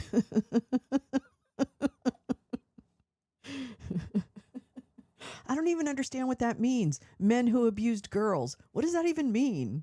Motherfucking magnets. How do they work? I don't even know what your question is regarding. Yeah, yeah, exactly. The new Nuremberg photo is him sticking his tongue out. Yeah, bitch. I have a feeling I'm going to get a lot of new Nuremberg photos for people. If you haven't seen it, I'm doing a seating chart of Nuremberg 2.0. I'll show it again at the end of the broadcast.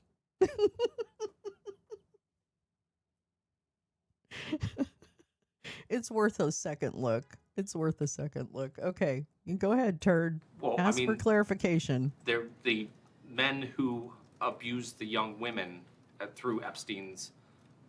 Look, we said in July, and it remains as true today as it was in July. If we had information, we meaning the Department of Justice, about men who abused women, we would prosecute them, right? We talked about the work that we're doing.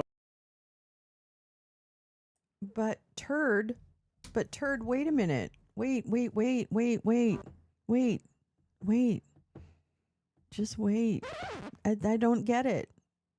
Because what you just said when you opened this little, whatever this is, you said that you had 600 million pages or whatever, or 6 million pages. And then you released 3 million today, or whatever it is. 3 million billion. But you said you didn't release the others because it was filtered for death scenes, I don't know, sexual acts or commercial porn or but sexual acts with the girl. So are you telling me that There's no men in the photos when girls are maybe naked or whatever might be compromising. But there's videos, but that there's not videos. What are the videos of? Are they home videos? Are they just like barbecues? What are the videos of? So what you're telling me is that there have been crimes committed that have photographic evidence, but you don't have anyone, based on all of the evidence, you don't have any criminal referrals out of that evidence, even though half the materials you're not releasing because at least a portion of those materials depict actual abuse and or death. And have I got that right? I just wanted to make sure I got this right. Have I got that right? Have I got that right? Because you literally just contradicted yourself. You're saying there's no evidence to convict any or to indict anyone else. And in the same breath, you said we had to hold back half the materials because it includes sensitive and which would mean illegal or, whatever materials. So which is it, Todd? Which is it? Have there been no crimes? So it was just Ghislaine Maxwell and Jeff Epstein? That's it? Turd, you're falling apart, bitch. You're falling apart. I don't know. I hate the whole obsession that the Republicans have with child sex trafficking and CSAM and all of the pedophiles that end up coming out of the Republican Party that end up being exposed because they're fucking disgusting. Their obsession with CSAM is off the charts. I would avoid this story like the fucking plague if I didn't think that this was the Achilles heel of this of a key part of this regime, not the regime itself, because the regime is stronger than Trump. But if you're telling me that there is an opportunity where Trump and or members of his cabinet, remember Nutlicker, it was the next door neighbor of Jeffrey Epstein. So you cannot tell me that little bitch didn't have something to do or have some kind of liaison with people in Epstein's orbit. Fuck you. We know differently. So I'm sorry. We know Jess Staley from Bear Stearns did shit. We know that Les Wexner, Victoria's Secret, etc., did shit. Come on. Are you kidding me? I was born at night, but I wasn't born last night. But you know that you have created enough, and your little friends have created enough disinformation over the last, 15 years, that we can't even tell the truth from lies anymore. Well, we can. But you have managed to mindfuck so many people that they will go to the mat for a motherfucking adjudicated rapist because, sorry, E. Jean Carroll, that was adjudicated. You're going to the mat for a guy who has already been convicted of sexual abuse and is likely, because of all of the shit that's come out that he has not been releasing, so fuck you, raping a 13-year-old child. How do you do that in your head? How do you hold both things in your head? Because I don't get it. And if you bring up the whole Ashley Biden, beep, that shit was already debunked. So that just shows me again that your news source is bullshit. You don't know what the fuck you're looking at. That was a whatever. They actually went through court with all that shit. So, take your James O'Keefe and shove him up your ass, as far as I'm concerned. Nothing he does is journalism or exposing or anything. It's all a fucking act. That's why I said that. I said this You're earlier. watching financial There's this markets. built-in assumption that somehow there's this hidden tranche of information of men that we know about that we're covering up or that we're choosing not to prosecute. That is not the case. I don't know whether there are men out there that abuse these women. If we learn about information and evidence that allows us to prosecute them, you better believe we will. But I don't think that the public or you all are going to uncover men within the Epstein files that abuse women, unfortunately. And just to follow up, on the investigation into federal chairman.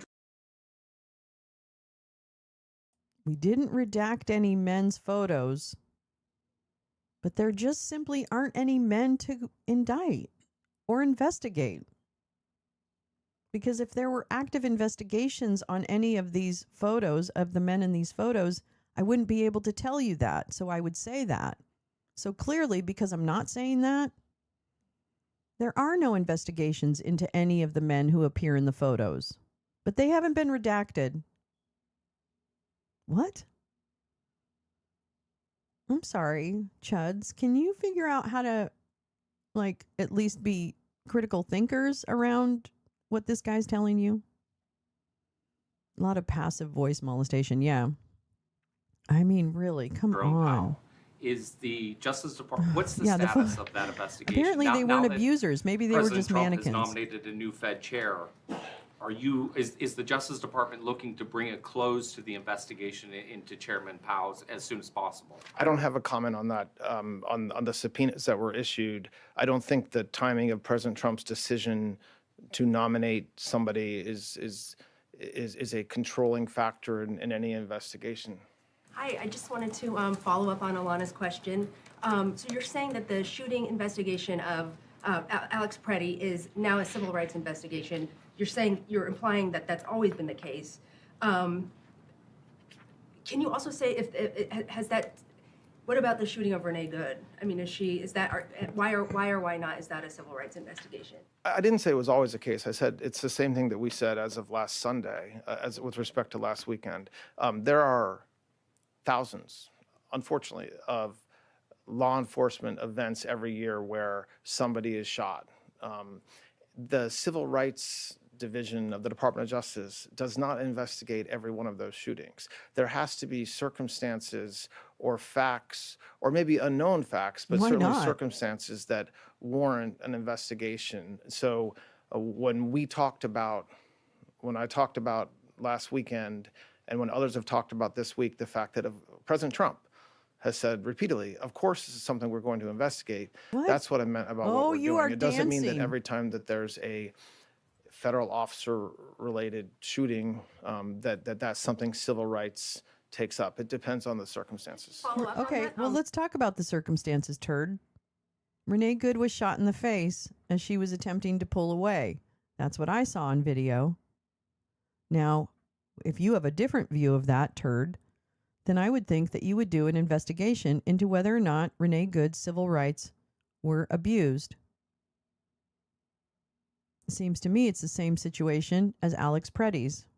Similar circumstances, both monitors, both in the in the locale of ICE, Gestapo.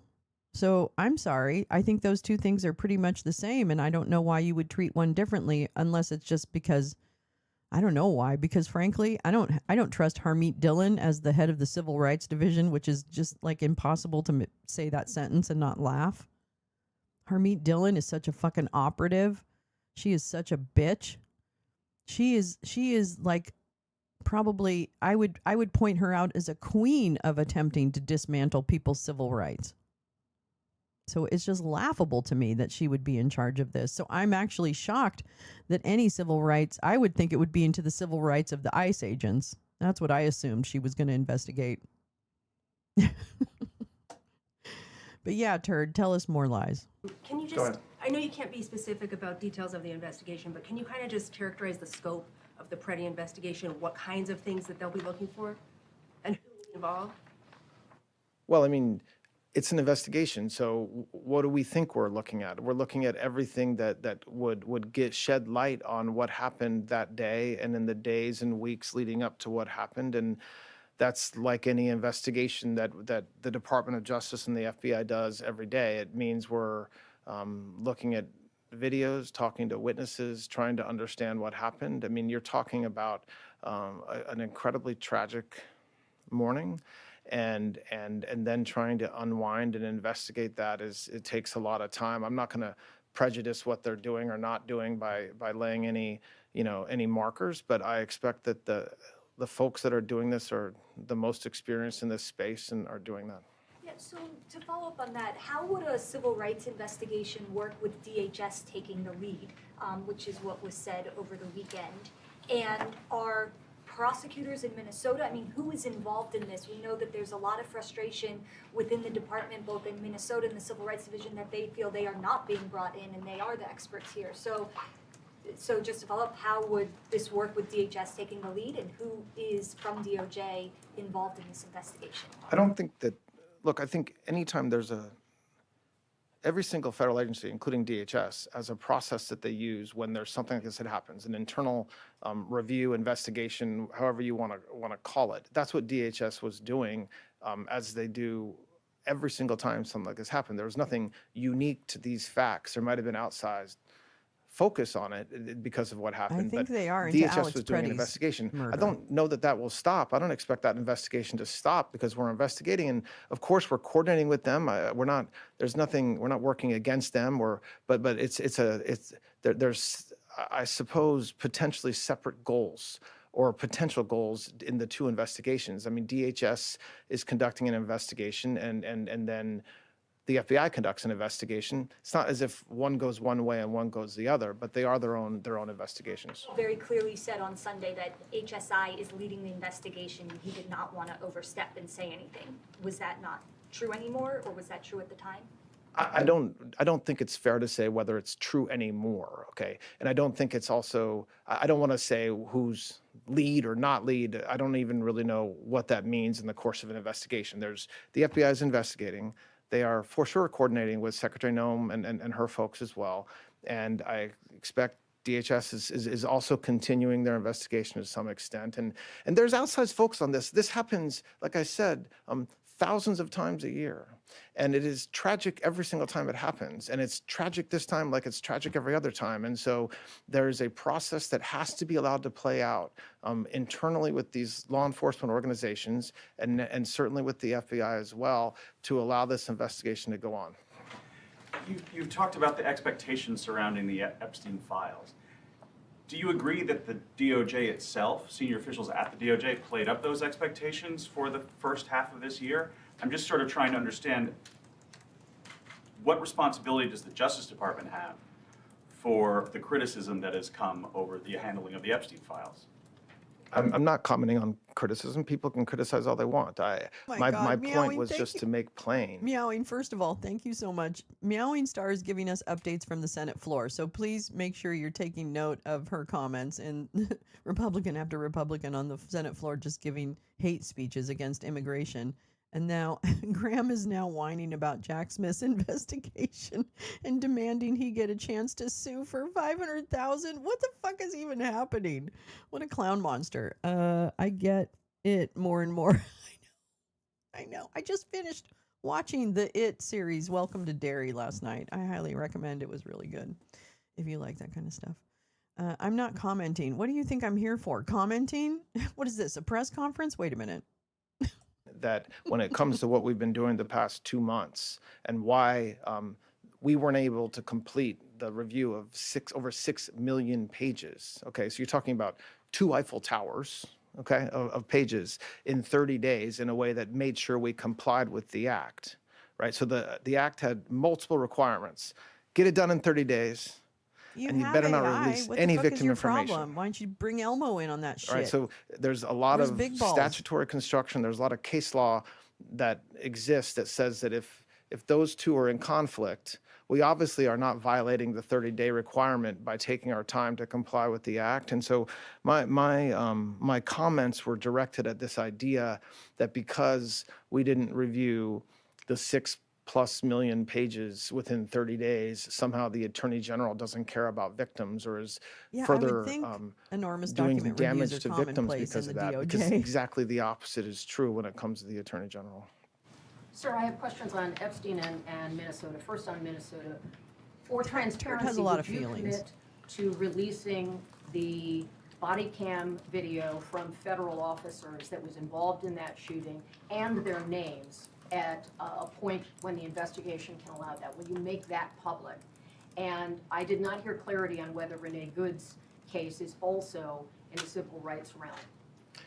I'm not committing to anything with respect to that investigation. That would be completely unfair to the investigation itself for me to stand here and commit to something for any reason. It depends. It depends on what happens with the investigation, and that's a decision that was made by the folks that are. So you're telling me that Renee Good, that the investigation is the investigation by DHS, by the way, or HSI. So it's not him. It's not the DOJ. So you're saying, Turd, that in Alex Preddy's case, it doesn't matter what HSI is doing. You guys are bringing a civil rights case. But in Renee Good's case, you're going to let the HSI investigation happen first, or maybe never. I don't even know.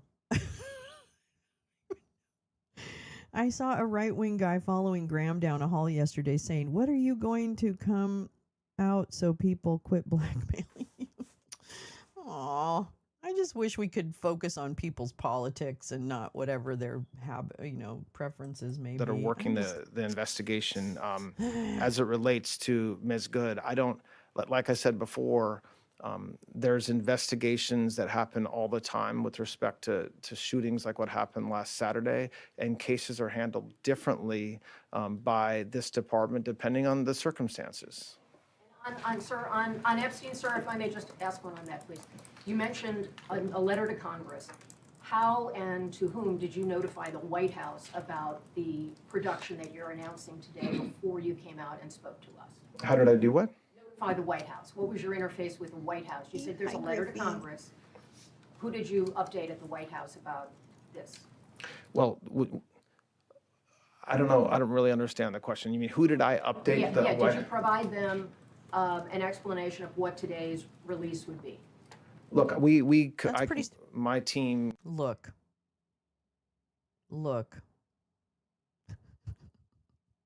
If you know, you know. I like to point out when they say look a lot, because what comes after look is scrambling. Look gives them a minute in their brain to try and structure an answer. It's a what is that? It's a tool. It's a linguistic tool or something. Linguistic. What do they call that? Linguistic. Shit. I know we have a linguist in the group. A linguistic thing. Anyway, it's a linguistic thing where it's like look, and then your brain goes into overdrive trying to spin what you're going to try and make up. So now comes the verbal diarrhea of trying to make it up after the look. Has certain communications with the White House. Let me just be clear. They had nothing to do with this review. They had no oversight over this review. They did not tell this department how to do our review, what to look for, what to redact, what to not redact. They absolutely knew that I was doing this press conference today and that we were releasing the materials. He put up a bunch of Truth Social posts about what you should be looking for. Are you kidding me? Do you think we're stupid?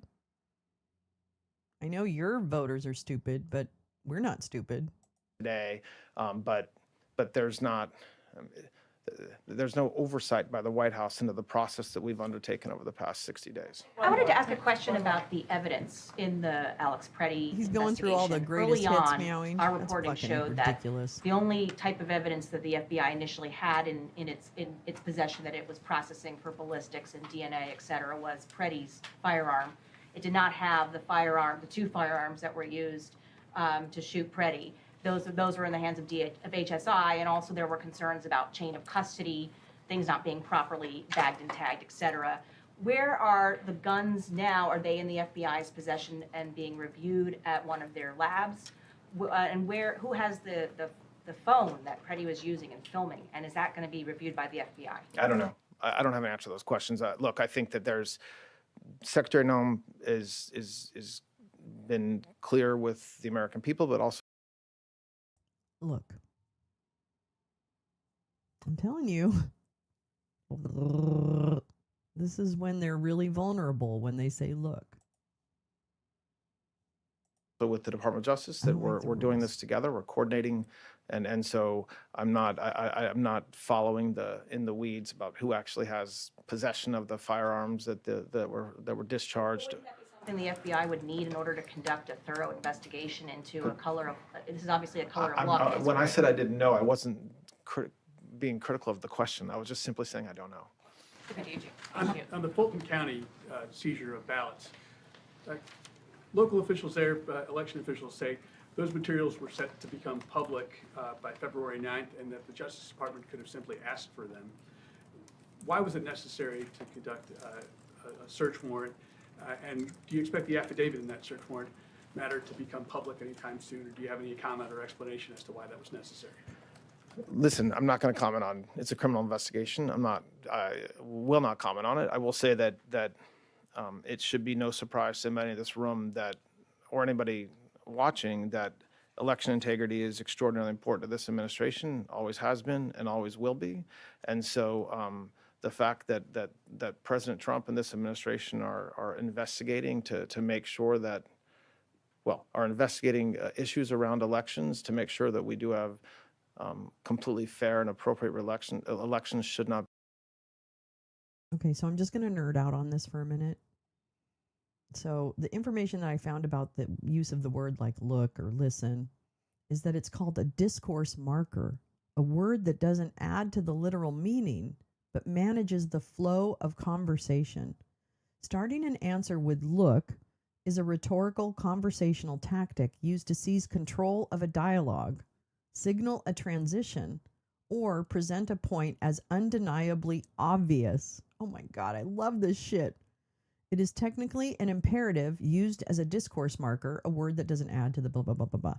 So imperative as a tension technique, while look usually means using eyes, as a discourse marker, it functions as an imperative command like listen, meant to compel the listener to pay attention to what follows. It acts as a mental pointer to new or crucial piece of information. I still think, that's one. That's the imperative as attention. The forced candor illusion is speakers use look to imply they're about to offer a straightforward, honest, or inside perspective. It's designed to make the speaker sound like a friendly expert or a plain talking truth teller. The self-evident truth trick. By starting with look, the speaker frames the following statement as a pragmatic truism or a fact so simple it requires no further debate. It implies that the listener should have already realized this point, making it a subtle use of force. Oh, I just love this stuff.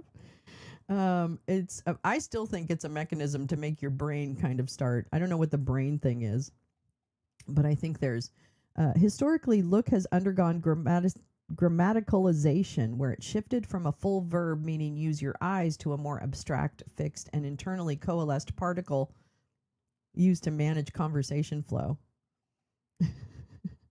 The power move. In media and politics, look is often used to assert dominance over the listener or interviewer. It implies, I am right, you are wrong. The answer to your foolish question is obvious.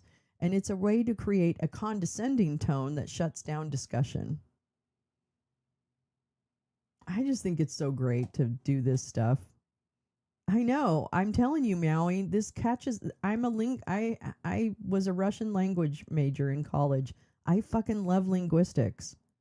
That's why I love voices. That's why I like, I want to do voice acting and I love to sing. It's because I love fucking language and I love sounds and everything. This is really interesting. I just think that shit's really interesting. And there's obviously really experts on it. So we're just kind of having fun. Be fun surprising, with but linguistics. I can't comment on any criminal investigations. Yeah. To follow up on that, regarding Fulton County, can you explain Tulsi Gabbard's role in Can you just speak DOJ up a little bit, activity? please? Could you please explain Tulsi Gabbard's role in DOJ activity regarding the Fulton County search? What do you mean her role? It was reported that She happened to be present in Atlanta I mean, yes, I saw the same photos you did. I mean, she doesn't work for the Department of Justice or the FBI. She's an extraordinarily important part of this administration. This administration coordinates everything we do as a group. And so I think her presence shouldn't be, there shouldn't be questioned. Of course, I mean, that's a big part of her job. And so the fact that she was I have questions. present in I have Atlanta questions. that day, I have questions. you know, is just Oh, wait. something that shouldn't surprise anybody. Sean Maxwell. All right, just two more. Go ahead. Just following up on that, so are you saying that Gabbard's appearance in that area had nothing to do with the Justice Department action, I most certainly did not say that. No, I did not say that. I said that exactly the opposite. I said this administration works closely together in all kinds of different areas. And so I'm not sure if they're surprised at that the administration is working together on things like election integrity. But if there is surprise, let me unequivocally state, we are working together as an administration on election integrity type issues. And so that's all I can say about that. All right, one more. Can you clarify who at the Justice Department is involved in the Preddy investigation? Is it the Civil Rights Division? Is it the U.S. Attorney's Office in Minnesota? So I want to be careful about, I want to choose words carefully about involved. Investigations like this are led by law enforcement, so that's the FBI. There's coordination with the civil rights, with Harmeet Dillon's group, and there's trial attorneys there that this is their lives. They've done this for decades. And so to the extent there's questions during an investigation that require a trial attorney to weigh in, or if you need a civil rights attorney to draft a search warrant or help with an investigative process, I expect the Civil Rights Division here at Maine Justice will be part of that effort. But I don't want to overstate what's happening. I don't want the takeaway to be that there's some massive civil rights investigation that's happening. This is what I would describe as a standard investigation by the FBI when there's circumstances like what we saw last Saturday, and that investigation, to the extent it needs to involve lawyers at the Civil Rights Division, it will involve those. All right, thanks a lot, everybody. I appreciate it. Good shootings merit the same kind of investigation. Do you have comment on the career prosecutors that are resigning in Minneapolis?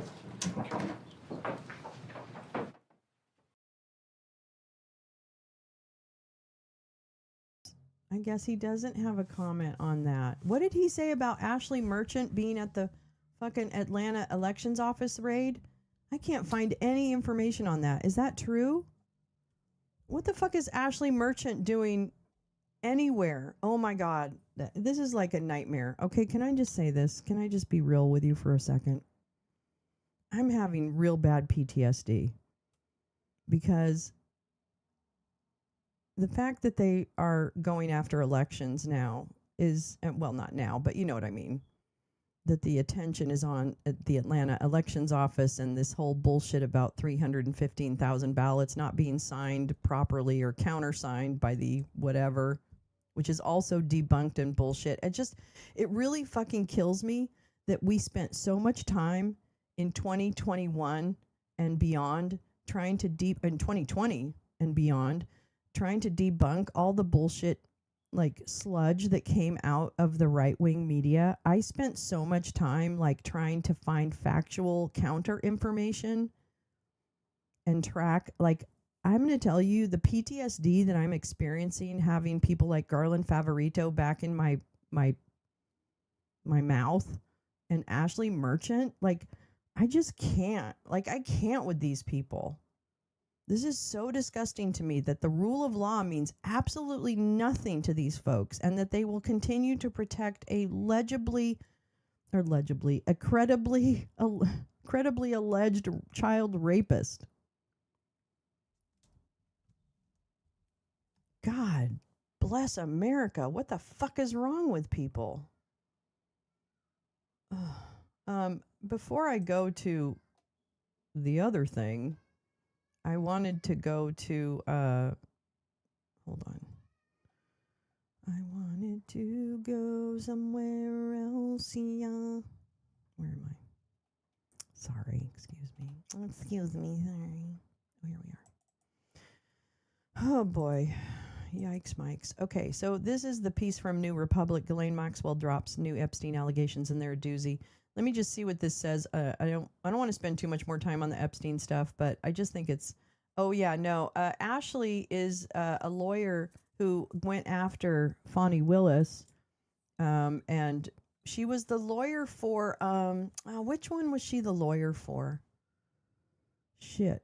Who was she? She was a lawyer for one of the fake electors in Georgia, or a few of them. Her and her husband, they're both lawyers. Anyway, she made it her personal thing to go after Fonnie Willis and completely try and destroy her on behalf of Trump. So the fact that Todd says Ashley is an important part of this administration, what does that mean? Oh, Mike Roman, that's right, Lee. God, I love our friends so much. I think she was Mike Roman. Or Ken Cheesebro. I don't know which one she was. I'm not really sure. No, it wouldn't have been Ken, right? She is one of Trump's people, but definitely one of Trump's people. But she was she's a horrible human being too. I mean, we had to watch her way too much. And so the fact that she would be anywhere near this just stinks to high heaven. In fact, the Georgia Republicans are so fucking dirty.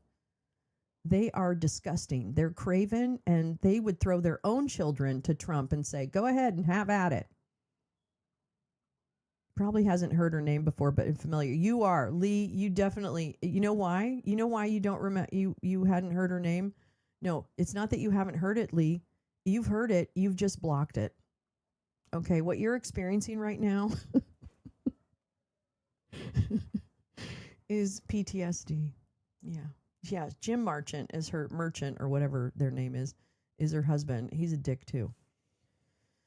They're both dicks. They found each other.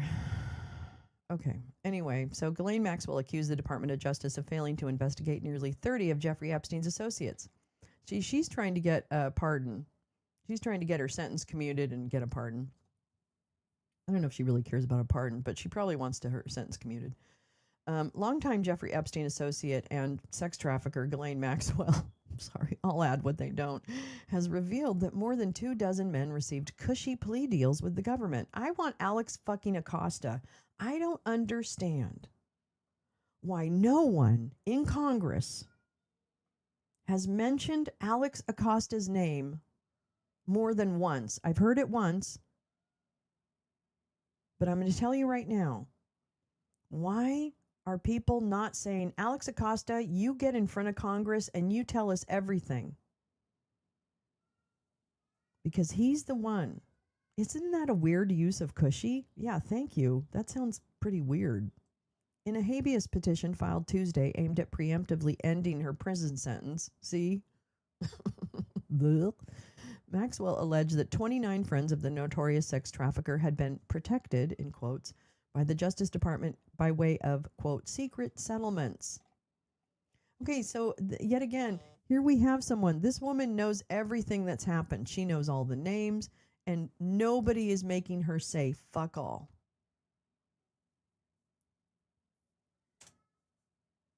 I mean, if you know something about children being abused and raped, I think it's time to come clean. Otherwise, you're the bad guy. Now, granted, Ghislaine is already the bad guy, but you know what I mean. Those settlements went to 25 men and 4 potential co-conspirators, reported the Daily Beast. The petition has prompted questions regarding the identities of the cloaked individuals and why the DOJ would offer them protection. Congress passed the Epstein Files Transparency Act on November 19th to force the executive branch to release the files in their entirety. The bill stipulated that the Justice Department had 30 days to comply, but that deadline has since disappeared. This is an older article. It's now late January. Less than 1% have been made publicly available. In a Tuesday, court filing, the DOJ offered vague placations that it expects to process the trove, which includes 2 million documents in the near term. Officials did not provide a specific date. Of course, we just heard that they reviewed, I guess not 2 million, I guess it's 3 million. I don't really know. The numbers keep changing. Oh, really? The Mike Roman comment? Hi, Clayberg. Yeah, we just watched Turd Blanche lie about it, Clay. Clayberg. Employees at the Justice Department are reportedly manually reviewing the pages to find and redact the names of victims and presumably censor mentions of protected individuals. Well, apparently, no, that's not true, because what Turd just stood up and said was that all the women have been protected and all the men have not. So that's what she said. Good morning, darling. That's what she said. I mean, that's what he said. He said that all the men are shown. So this is also a contradiction. I guess I'm really confused. So far, the DOJ has released roughly 12,285 documents related to the Epstein file, totaling 125,575 pages. Really? I thought there was more, but that's okay. Earlier this month, Representatives Ro Khanna and Thomas Massive Asshole, but he's okay now, I guess. I don't know. I don't believe it. Called for a special master or independent counsel to hold the DOJ to a timeline as it drags its feet on the cache of dogs. The Department of Justice is openly defying the law by refusing to release the full Epstein files. Khanna said in a statement, millions of files are being kept from the public. Maxwell was sentenced in 20. Can we get to what's her filing? Do we get to see, is the filing closed? Is the filing that she made closed?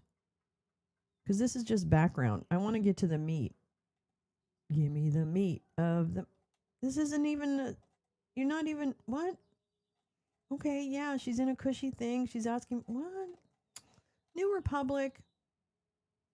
Okay, see, I don't subscribe to the Daily Beast. So they're going to cut me off. Wait, so based in a habeas petition. Okay. Hold on. Oh, yeah, I wanted to, oh, yeah. Oh, no, that's not it. Okay, hold on. Maxwell. Is it sealed, though? Is it sealed? Is it sealed? 2 Eiffel Towers, Lee. That's right, 2 Eiffel Towers. Oh, wait, here we go. Oh, no, that's December 17th.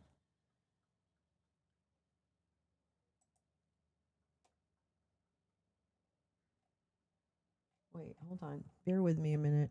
Let me show you what I'm looking at here, though.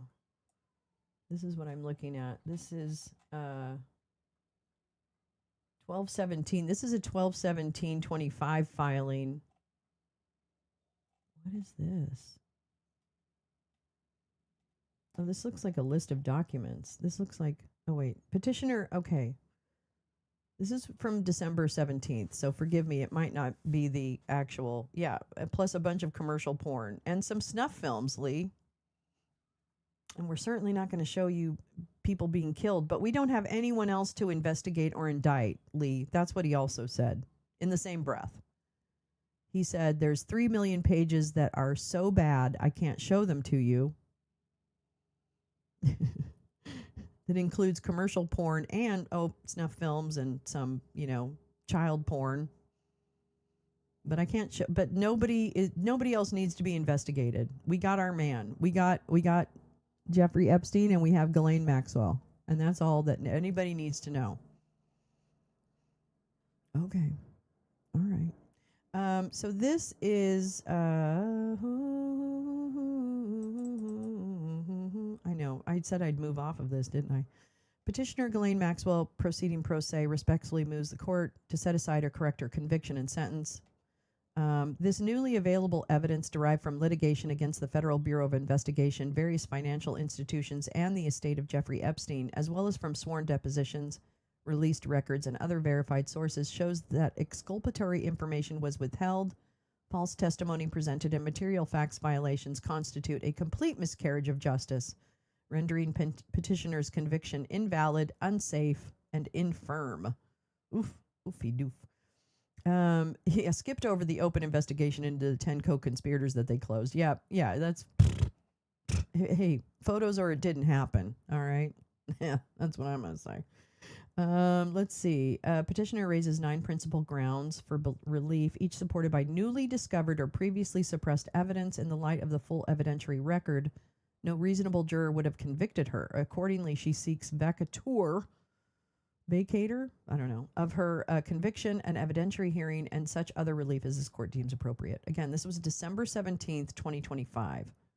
I don't know if this is the filing. Has there been an additional filing that she's made? Tom Tillis.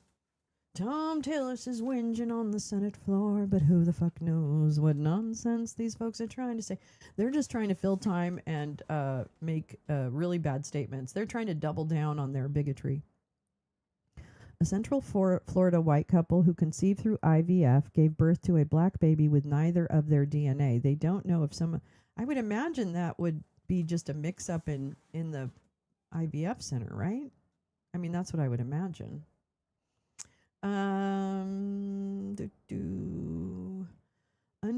Okay, a federal prison. Okay, this is just her wanting to... This is the legal standard for her asking for her court to be... or her case to be resolved. Okay, here we go. Point 1. Juror misconduct violated petitioner's Sixth Amendment right to an impartial jury. Petitioner's conviction must be vacated because juror number 50 gave false answers during voir dire, concealing a history of sexual abuse directly relevant to issues at trial. Okay. Governing law. Okay, so that's the juror problem. Okay. Oh, I'm sorry. Following the verdict, juror 50 publicly disclosed having been a victim of sexual abuse, a fact he denied in voir dire. Okay. So that's one thing she says. And then, okay, this is all him. This is all about the juror. Juror. Point 2. Suppression of grand jury testimony of testifying witnesses violated due process in the Brady Doctrine. The prosecution concealed Dr. Michael Parkinson's grand jury testimony, Exhibit 11, which conflicted with his trial testimony, Exhibit 10, and undermined the government's only evidence, a massage table, establishing the interstate commerce elements of counts 5 and 6. The suppression of that grand jury testimony violated the holdings. Okay, so that's about some testimony that was conflicting. Point 3, the government violated due process by permitting private victims' counsel to act as de facto prosecutors and agents of the government. Petitioner's conviction must be vacated because the government impermissibly delegated investigative and prosecutorial functions to private plaintiffs' attorneys, including but not limited to these guys who represented civil claimants with direct financial interest in the outcome of petitioner's criminal case. Their coordination with federal prosecutors compromised the neutrality of the proceedings and created structural bias in violation of the Fifth Amendment's guarantee of due process. So I would like to know, okay, here we go. Is this the note? Wait, is that number, what's footnote 5? Who's footnote 5? Who is footnote 5? Yeah. Where is footnote 5? Yeah. Oh, here it is. Okay, good. Okay, so this footnote is related to the fact that the victims' lawyers were improperly allowed to coordinate. So it looks like this is a footnote related to that. I'm just going to read it. In Netflix, the lawyers stated that they were all working in concert in common interest. So it must be one of the Netflix documentaries, I guess. Edwards and known and unknown plaintiffs' lawyers met with the government in 2016 to foment the investigation. You mean investigators met with the lawyers of people that were bringing claims against Jeffrey Epstein? That seems like it's normal. Doesn't it seem like it's normal? I don't know. That seems all normal. Sorry, Ghislaine. Sorry, Gilly. You're not getting me. I'm going to call you Gilly from now on. The plaintiff's lawyers were all working together. Privilege was assorted between them, and complainants, even when it did not appear that they represented the parties. Bo Schiller lawyer Sigrid Macaulay asserted privilege for Scarcola with Giuffre, sorry, versus Alan Dershowitz. Alan Dershowitz is also panicking like a motherfucker, just so you know. He probably has a lot of reason to panic. Scarola represented Edwards and Castle in the same deposition. Okay, so this is just like all the affidavits of Maureen Comey filed in Radar Online versus FBI. Okay, so they're just basically trying to draw all kinds of conversation and coordination between lawyers, but I would think that lawyers coordinate with the Department of Justice if they're bringing a case on behalf of the victims. You know what I mean? Like isn't that how it works? I'm very confused. I'm really confused. Okay, so that seems kind of silly. Let's just see if there's anything else really like killer in here. Confirmed that they instigated the SDNY investigation. You mean they brought their case to the SDNY for investigation? What the fuck is wrong with these people? That's so dumb. Okay, so that's fine. That's ridiculous. That's stupid. If I was the judge, I'd say that's stupid. Which I think they already did tell her, nah. Wait, where's the other point? Oh my God. It's all kinds of bullshit here. I will link this document so you can definitely look at it. Wait, this is about the massage table. Parkinson testified he seized Epstein's massage table from his bathroom in his Palm Beach residence. However, his grand jury testimony, released in 2024, and not seen by petitioner, shows that he did not identify Epstein's table from his bathroom with a shower, but a different table in an adjacent bathroom with a tub. Oh, whoops. Warning.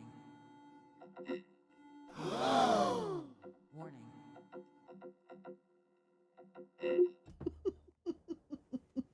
That was crazy. That was crazy. Okay, so that's fine. That sounds like a real smoking gun. Altered chain of custody. Newly released police property say that. Newly released police property sheets show discrepancies in serial numbers and collection dates for the seized table. Oh, this is the table. Mischaracterized labeling. The Made in California sticker relied upon the safety interstate commerce was applied post-seizure. Photographs taken during 2005 raid show no such label. Information and belief, a suppressed forensic report referenced an internal FBI laboratory memo states at paragraph 3 that adhesive residue suggested recent affixation inconsistent with the 2005 manufacture. Well, I mean, this is an aggressive defense. And everybody is due an aggressive defense, right? I've been reminded of that, so I can appreciate it. All right, so we've got the table. Table's a no. Table's going to be a no for me, dog. Do we have any other points? Oh, here we go. Point 7. Amendment of counts 3 and 4. Counts 3 and 4 of the indictment were effectively broadened at trial beyond the grand jury. So she's not saying, what's the new evidence? This is not the new names thing, right? We're confused on legal interpretation of the law. So the jury was confused, so she's mad about that. Okay, that's it. All right, well point 8. Pre-indictment delay and tactical advantage. The government's 25-year delay between alleged conduct and indictment violated due process. I'm sorry. By impairing petitioner's ability to present a defense and is revealed by trial testimony and new evidence. The government had multiple opportunities to indict petitioner in a timely manner years sooner.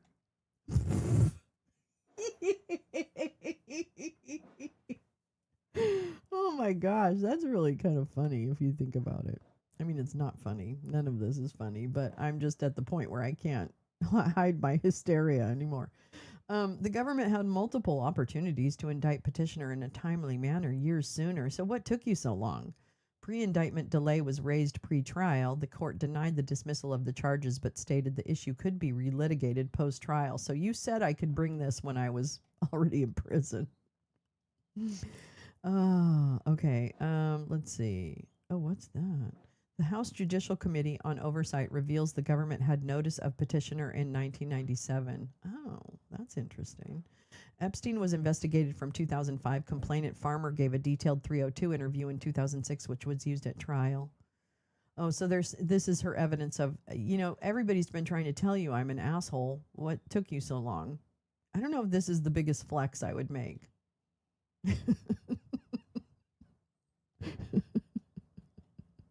Why didn't you put me away sooner? Okay, let's see. SDNY independently investigated Epstein and co-conspirators. God, I really want to find out the co-conspirators. AUSA, Villafana, and Edwards used Edwards as a proxy and conspired with him to overturn the NPA. I don't know what the NPA is. By instructing him to file the CVRA before the ink was dry on the NPA. There you go. I hate it when that happens. This demonstrates that the government negotiated the NPA plea deal in bad faith. 2011, Geoffrey, oh God, I'm so sorry, I can't, her name really trips me up, gave detailed allegations that to the government that included allegations against the petitioner which were used for the CVRA. Okay. You had evidence against me. What was your delay? 2013, the Southern District of Florida invited other districts to investigate, offering to provide evidence from SDFL investigation Jane Doe 1 and Jane Doe 2. Oh boy, if you have to number them, there's a problem. Bail hearing on doc page, step-toe letter. Wait, okay. In 2016, plaintiffs' lawyers met with SDNY to instigate an investigation into Epstein. Plaintiffs' lawyers tried to incite the government to reopen its criminal investigation on multiple occasions. In 2015, Geoffrey filed detailed allegations against the petitioner and filed a defamation case and went to the SDNI to incite criminal investigation. Yeah, to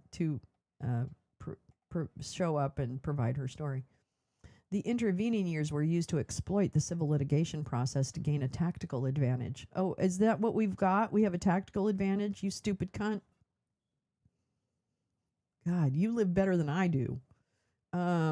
Let's see. Behind the scenes to defame petitioner and pleadings, working with the media, promoting fake news, falsely portraying her and Epstein as one person whilst working to invalidate, overturn the NPA, using the CVRA as litigated in points 3 and 4.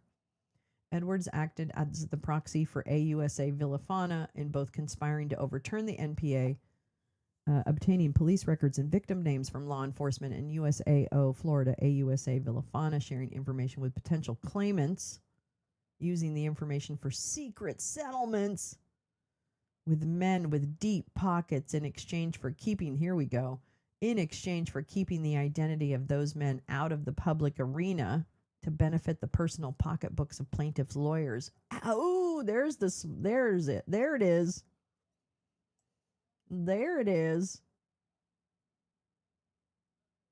That's what we're talking about. She's like, what are all these secret deals you made with people? Hello? In 2008, Villafana directed Edwards to file the CVRA case, its sole aim to overturn the NPA. The CVRA became a tool that allowed the government to keep investigating Epstein and the co-conspirators through civil litigation and discovery. Or is that justice? I don't know. The ongoing litigation allowed continued press collusion to push a false narrative through friendly journalists like Sharon Churcher and JKB. I don't understand that. See footnotes 8 and 9. Turning petitioner into an object of rage bait. Hey, you know what, honey? You did that all on your own. That's right. You did that all on your own. Nobody had to help you with that. Nobody. No one. A.G. Barr admitted that post Epstein's death, they were looking for someone to indict for trafficking. Barr. Oh, really? Five Nights at Freddy's had something to say about it? Okay. Documents lost or destroyed by the government. AUSA Villafana ordered list of victims and their statements to be destroyed. Acosta emails were lost. The emails would have revealed that emails between Acosta and Epstein's defense regarding the negotiation of the clauses of the NPA and that the co-conspirators clause was intentionally intended to be global, thus precluding the SDNY from indicting the petitioner. Hello? She claims that she was part of the immunity agreement that was around the people around Epstein. Let's see. Okay. More evidence destroyed. Dead witnesses. Epstein. His death denied petitioner critical documents. Epstein had access to the negotiation history of the NPA, which was conducted by his lawyers on his behalf. Gosh, I really want that on Acosta shit. Let's see. Epstein was arguing the intent and his understanding of the NPA at bail and in limine, which would have precluded the indictment of petitioner after Epstein's death. As an example, in the Epstein proceedings, the following exchange between Weingarten, counsel for Epstein, and the court gives insight into what Epstein had in relation to the NPA that was never disclosed to the petitioner. This is 2019 transcript. Mr. Weingarten, we interviewed all the relevant lawyers on the defense side who participated in the NPA, and we were satisfied that we had a very strong argument that every one of those lawyers believed with an objective basis that the deal was global. That is, at the time. The court, I'm sorry, that?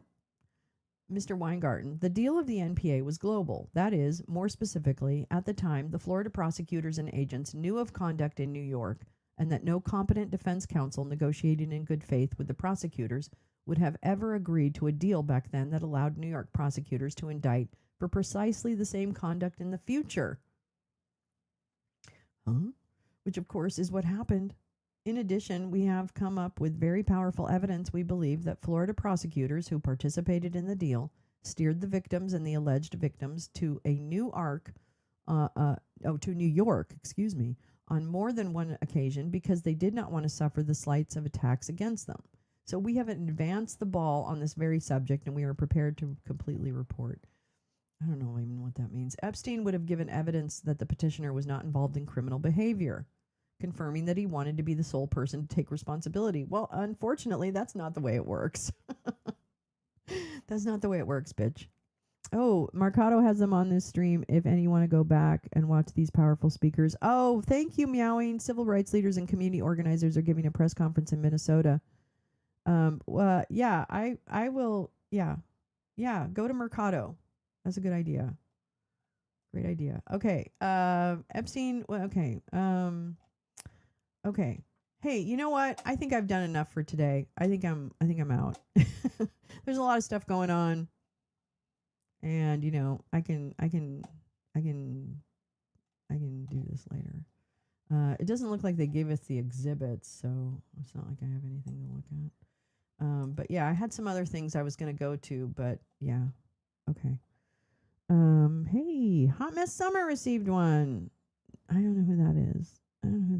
Jim, you got one. Yeah. Thank you. I really appreciate it. Thank you so much. I really appreciate it, Griffey. All right. Yep. Get that resilience. All right.